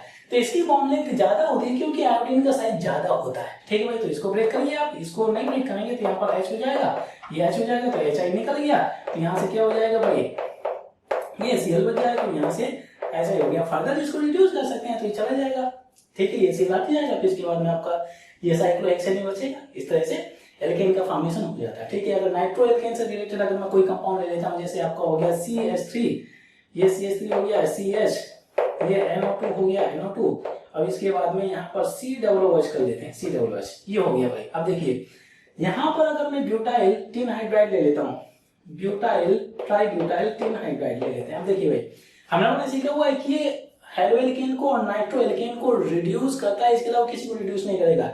ये एसिड लगा हुआ है कार्बोक्सिलिक ग्रुप लगा हुआ है, इसको रिड्यूस नहीं करेगा, इसको बिल्कुल डिस्टर्ब नहीं करेगा, इस बॉन्ड को ब्रेक करेगा। H यहाँ पे लगाइए, H यहाँ पे लगाइए, तो क्या हो जाएगा भाई, ये CH3, ये CH2 और ये COOH, ये आपका HNO2 निकल जाता है। तो इस तरह से रिएक्शन ये कंप्लीट करेगा, ठीक है भाई। तो बहुत ही इजी रिएक्शन है, बस केवल एक चीज आपको दिमाग में रखना है, जो लिस्ट ऑफ रिएजेंट्स मैंने आपके साथ में शेयर किए हैं, तो ये आप दिमाग में रखें कि कौन से ऐसे रिएजेंट्स हैं जो हेलो एल्केन का रिडक्शन करते हैं, अंडर विच कंडीशन वो रिड्यूस करते हैं, जैसे इसकी कोई पर्टिकुलर कंडीशन है, ठीक है भाई। चलिए इसके बाद में हम लोग नेक्स्ट रिएक्शन के बारे में डिस्कस करते हैं। ऑक्सीडेशन रिएक्शन डिस्कस करने के पहले हम लोग दो स्पेशल बहुत ही स्पेसिफिक रिड्यूसिंग एजेंट के बारे में डिस्कस कर लेते हैं। जैसे एक होता है लिथियम एल्युमिनियम हाइड्राइड और दूसरा होता है NaBH4, ये पार्ट हो गया भाई, ठीक है।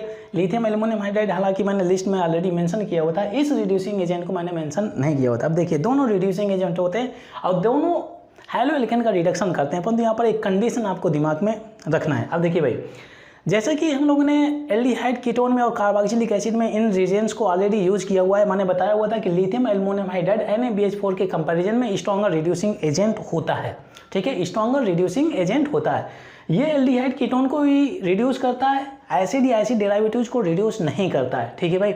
और ये आपका एसिड को भी रिड्यूस कर सकता है, एल्डिहाइड कीटोन को भी रिड्यूस करता है, ठीक है भाई। तो इस वजह से ये स्ट्रॉन्गर में चला गया, ठीक है। अब ध्यान दीजिए, जब हेलो एल्केन के बारे में बात करते हैं तो ये जो होता है आपका लिथियम एल्युमिनियम हाइड्राइड, तो ध्यान दीजिए primary primary alkyl halide and secondary alkyl halide को कन्वर्ट कर देता है किसमें, एल्केन में। ये ध्यान दीजिए भाई, एल्केन में कन्वर्ट कर देगा। अगर टर्सरी एल्काइल हैलाइड है तो यहाँ पर ये शो करता है, रिडक्शन नहीं शो करेगा, एलिमिनेशन रिएक्शन शो करेगा, और ये कन्वर्ट कर देगा किसमें से, एल्कीन में कन्वर्ट कर देगा। बहुत ही इंपॉर्टेंट इंफॉर्मेशन मैं आपके साथ में शेयर कर रहा हूँ, ये चीज़ आप दिमाग में रखें।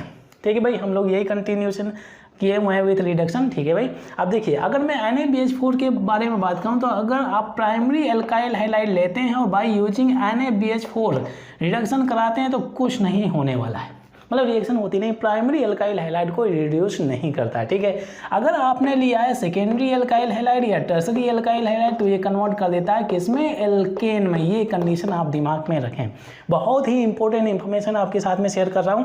अब देखिए भाई, यहाँ पे जैसे अगर मैं ले लेता हूँ, जैसे हो गया CH3, ये CH2 और यहाँ पर हो गया CH, ये ले लिया मैंने CH3 और ये सेकेंडरी एल्काइल हैलाइड ले लिया। ठीक है, इसमें अगर आप चाहे डाल दें लिथियम एल्युमिनियम हाइड्राइड, ठीक है, चाहे यहाँ पर आप डाल दें NaBH4, ध्यान दीजिए भाई, तो ये secondary alkyl halide, secondary alkyl halide को एल्केन में कन्वर्ट करता है, ये भी सेकेंडरी एल्काइल हैलाइड को एल्केन में कन्वर्ट करता है। कैसे, रिड्यूसिंग एजेंट है, मतलब इस बॉन्ड को ब्रेक करेंगे, HH अटैच करिए तो HCl निकल गया।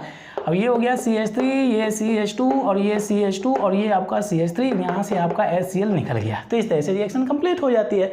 ये हो गया आपका एल्केन। अगर मैं टर्सरी ले लेता हूँ, अब ध्यान दीजिए भाई, ये जैसे हो गया आपका CH3, ठीक है, और ये हो गया C और यहाँ पर CH3 हो गया, ये CH3 हो गया, ये हो जाता है Cl। ठीक है भाई, अब देखिए यहाँ पे अगर मैंने डाला हुआ लिथियम एल्युमिनियम हाइड्राइड, तो lithium aluminium hydride tertiary alkyl halide को एल्कीन में कन्वर्ट करेगा, मतलब है यहाँ पर एलिमिनेशन रिएक्शन करना पड़ेगा। जैसे यहाँ पर CH2 हो गया, ये H हो गया, तो यहाँ से आपको HCl निकालना है, डिहाइड्रो हाइड्रोजनेशन करना है, मतलब अल्फा कार्बन से Cl, बीटा कार्बन से H, बीटा कार्बन से H, बीटा कार्बन से H, तो सभी बीटा कार्बन एक ही तरह के हैं तो एक ही तरह का प्रोडक्ट बनेगा सभी के केस में। तो ये HCl निकालेंगे तो यहाँ से क्या बनने वाला प्रोडक्ट हो गया, CH3, CH3 और ये डबल बॉन्ड, ये CH2, यहाँ से HCl निकल जाता है। इस तरह से रिएक्शन होती है। अब देखिए भाई, अगर मैं इसी टर्सरी एल्काइल हैलाइड की रिएक्शन में कराता हूँ NaBH4, अब देखिए दूसरा रिड्यूसिंग एजेंट डाल दिया, तो देखिए कंडीशन क्या दिया हुआ है, NaBH4 टर्सरी एल्काइल हैलाइड को कन्वर्ट करता है किसमें, एल्केन में। मतलब है कि यहाँ पर एलिमिनेशन होने वाला नहीं है, मतलब है कि आपको ये बॉन्ड ब्रेक करना है और HH अटैच करना है। ठीक है भाई, अब देखिए ये क्या हो गया, ये CH3 हो गया, ये C और ये CH3 हो गया। ठीक है भाई, और ये क्या हो जाएगा भाई, ये CH ये हो जाएगा CH3 और ये HCl आपको निकल जाएगा। तो ये बहुत ही इंपॉर्टेंट कंडीशन है, मैंने आपके साथ में शेयर की हुई है। दोनों रिड्यूसिंग एजेंट है परंतु डिफरेंट वे में रिडक्शन हो रहा है। इसमें एलिमिनेशन हो जाता है तो एल्केन बना देता है और इसमें क्या हो जाता है, एल्केन का फॉर्मेशन हो जाता है। अगर मैं यहाँ पर ले लेता हूँ CH3, ये CH2 और ये Cl यहाँ पे डाल दिया मैंने NaBH4, ये प्राइमरी एल्काइल हैलाइड है, मतलब रिडक्शन नहीं होगा। तो ये कंडीशन बहुत ही इंपॉर्टेंट कंडीशन है, इसको आप दिमाग में रखें। ठीक है भाई, चलिए अब हम कंटिन्यू करते हैं ऑक्सीडेशन रिएक्शन।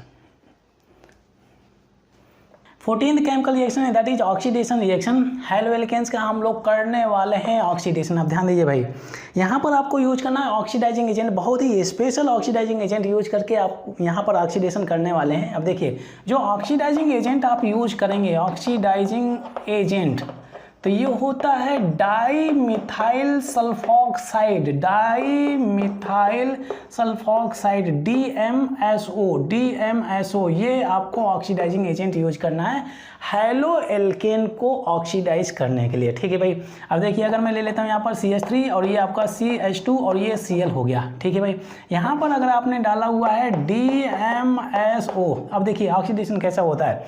यहाँ पर ऑक्सीडेशन में ऐसा नहीं करेंगे कि रिमूवल ऑफ हाइड्रोजन या एडिशन ऑफ ऑक्सीजन।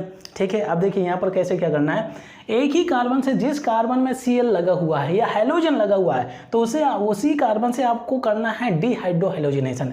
जिस कार्बन से हैलोजन लगा हुआ है उसी कार्बन से करना है डिहाइड्रोहाइलोजिनेशन। मतलब क्या है, उसी कार्बन से आपको H भी निकालना है और उसी कार्बन से Cl भी निकालना है, मतलब दो बॉन्ड ब्रेक करना है भाई। अब देखिए यहाँ पे क्या करते हैं, एक हाइड्रोजन ये हो गया, ये हाइड्रोजन हो गया, ये HCl आपने निकाला, ठीक है भाई। इसके 2 बॉन्ड ब्रेक किए। अब आप करेंगे एडिशन ऑफ ऑक्सीजन। ऑक्सीजन कितने बॉन्ड फॉर्म कर सकता है? 2। इसके 2 बॉन्ड ब्रेक किए हुए हैं। अब इसके बाद में यहाँ पर 2 बॉन्ड को सेटिस्फाई करने के लिए ऑक्सीजन आप ऐड करेंगे, तो देखिए यहाँ पर क्या हो जाएगा, CH3 और ये CHO। इस तरह से बेसिकली ऑक्सीडेशन होता है। तो हेलो एल्केन का ऑक्सीडेशन किस में, एल्डिहाइड में कर सकते हैं, ठीक है भाई। एक ही कार्बन से ही आपको डिहाइड्रो हैलोजनेशन करना है। एलिमिनेशन तो हो रहा है, परंतु यहाँ पर अल्फा बीटा नहीं करना है, एक ही कार्बन से, ठीक है भाई। अगर मैं सेकेंडरी एल्काइल हैलाइड ले लेता हूँ, CH3, ये CH, ये Cl ले लिया और ये हो गया CH3, यहाँ पर डाला हुआ है DMSO, ठीक है भाई, डाई मिथाइल सल्फॉक्साइड। तो क्या करते हैं, एक ही कार्बन से निकालना है, जिससे हैलोजन लगा है उसे से आपको हाइड्रोजन भी निकालना है, मतलब 2 बॉन्ड ब्रेक करने भाई, तभी ऑक्सीजन ऐड कर सकते हैं। तो यहाँ पर क्या मिल जाएगा, CH3, ये C डबल बॉन्ड O हो जाएगा, ये CH3 हो जाएगा, और यहाँ से आप चाहें तो ये HCl आपने सेपरेट कर दिया, HCl आप ऐसे निकाल सकते हैं, ठीक है। तो ये कीटोन बन जाता है। सेकेंडरी एल्काइल हैलाइड लिया है तो कीटोन, प्राइमरी एल्काइल हैलाइड लिया है तो एल्डिहाइड बन जाता है, ठीक है भाई। अब इसके बाद में हम लोग हैलोजिनेशन के बारे में बात करते हैं, that is 15th chemical reaction. तो हैलोजिनेशन बेसिकली हम लोगों ने सीखा हुआ है कि जब आपको सनलाइट के प्रेजेंस में, जैसे हो गया आपका क्या हो जाएगा, CH3 और ये Cl लिया हुआ है, यहाँ पर Cl, इसका फर्दर हाइलोजिनेशन करेंगे सनलाइट के प्रेजेंस में, तो फ्री रेडिकल मैकेनिज्म के थ्रू इस रिएक्शन को कंप्लीट कर सकते हैं। तो एक HCl निकलेगा, एक H इससे निकलेगा, एक Cl यहाँ से निकलेगा, तो HCl निकालेंगे, ठीक है भाई। तो यहाँ पर क्या हो जाएगा, CH2 और ये Cl2 हो जाएगा, डाई हैलाइड बन जाएगा। फर्दर इसका हाइलोजिनेशन करेंगे, Cl2 HV करेंगे तो फर्दर HCl निकालेंगे, एक H इसका, एक Cl इसका, तो फिर इसके बाद में क्या हो जाएगा, Cl3 हो गया, क्लोरोफॉर्म बन गया, तो ये ट्राई हैलाइड बन गया, ठीक है भाई। अब इसके बाद में फर्दर इसका करेंगे तो क्या हो जाएगा, HV, तो ये CCl4 बन जाएगा, यहाँ से आपका HCl निकालेगा। तो इस तरह से रिएक्शन आप आसानी से कंप्लीट कर सकते हैं, ठीक है भाई।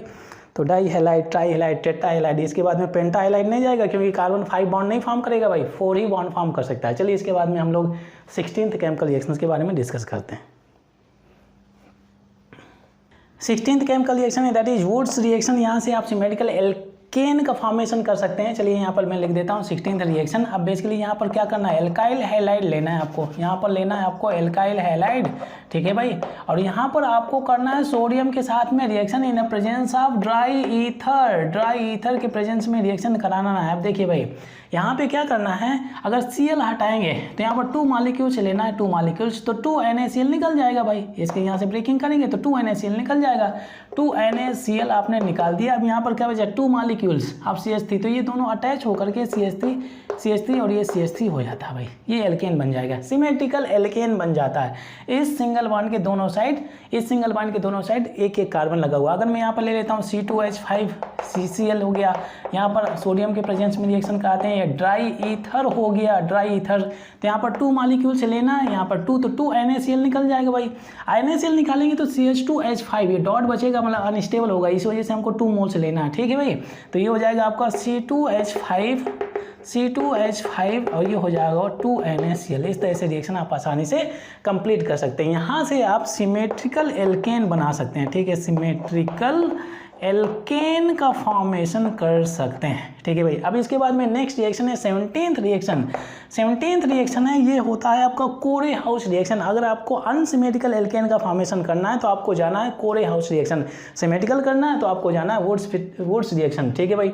अब इसके बाद में 17th रिएक्शंस के बारे में बात करते हैं। तो यहाँ पर सिमेट्रिकल एल्केन बनेगा, अनसिमेट्रिकल। आप ध्यान दीजिए भाई, यहाँ पर जो रिएजेंट्स यूज करना है, आपको यूज करना लिथियम डाई एल्काइल क्यूप्रेट, यहाँ पर लिथियम लिख देता हूँ, लिथियम डाई एल्काइल क्यूप्रेट, ठीक है भाई,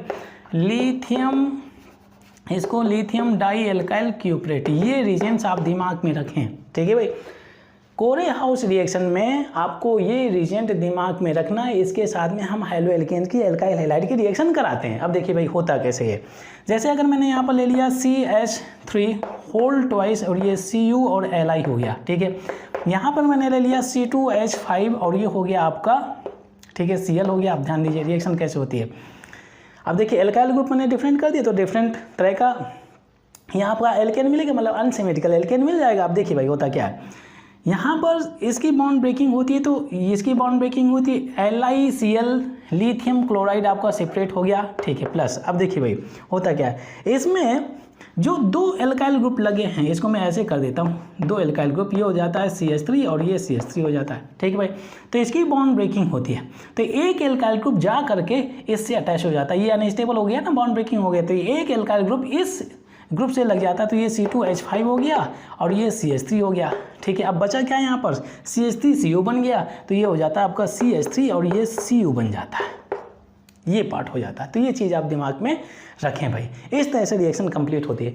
मतलब है कि लिथियम डाई एल्काइल क्यूप्रेट में लगा हुआ है एक एल्काइल, वो जा करके एल्काइल हैलाइड में हैलोजन को रिमूव करता है, उसके साथ अटैच हो जाता है। तो इस सिंगल बॉन्ड के दोनों side number of carbon atom different है, इस साइड 2 कार्बन हो गया, इस साइड 1 कार्बन हो गया, तो ये हो जाता है आपका अनसिमेट्रिकल एल्केन। तो इस तरह से इस रिएक्शन को आप आसानी से कंप्लीट कर सकते हैं। इसमें से जो इंपॉर्टेंट पार्ट है, इस रिएजेंट को यूज करना है, इस रिएजेंट के प्रेजेंस में रिएक्शन कराएंगे तो समझ लीजिए कि वो कोरेहाउस रिएक्शन के अंतर्गत आती है, ठीक है भाई। चलिए इसके बाद में कहे तो हम लोग 18th रिएक्शन के बारे में, रिएक्शन विथ मैग्नीशियम, ये हो गया 18th रिएक्शन, ये भी हम कवर अप कर लेते हैं। बहुत ही ईजी रिएक्शन है। यहाँ से जैसा कि मैंने बताया हुआ था कि गिग्नार्ड रिएजेंट का फॉर्मेशन होता है। अगर हम यहाँ पर ले लेते हैं R एल्काइल हैलाइड लिया, Mg हो गया और यहाँ पे आपने डाला है ड्राई ईथर, ठीक है भाई। तो अब देखिए मैग्नीशियम कितने बॉन्ड फॉर्म कर सकता है, इसकी वैलेंसी कितनी होती है 2, तो 2 बॉन्ड फॉर्म कर सकता है। मतलब है कि ये बॉन्ड को ब्रेक करके ये दोनों के बीच में आ जाता है, ठीक है। तो इसको आप लिख सकते हैं RMg और ये Cl, इस तरह से रिएक्शन कंप्लीट होती है।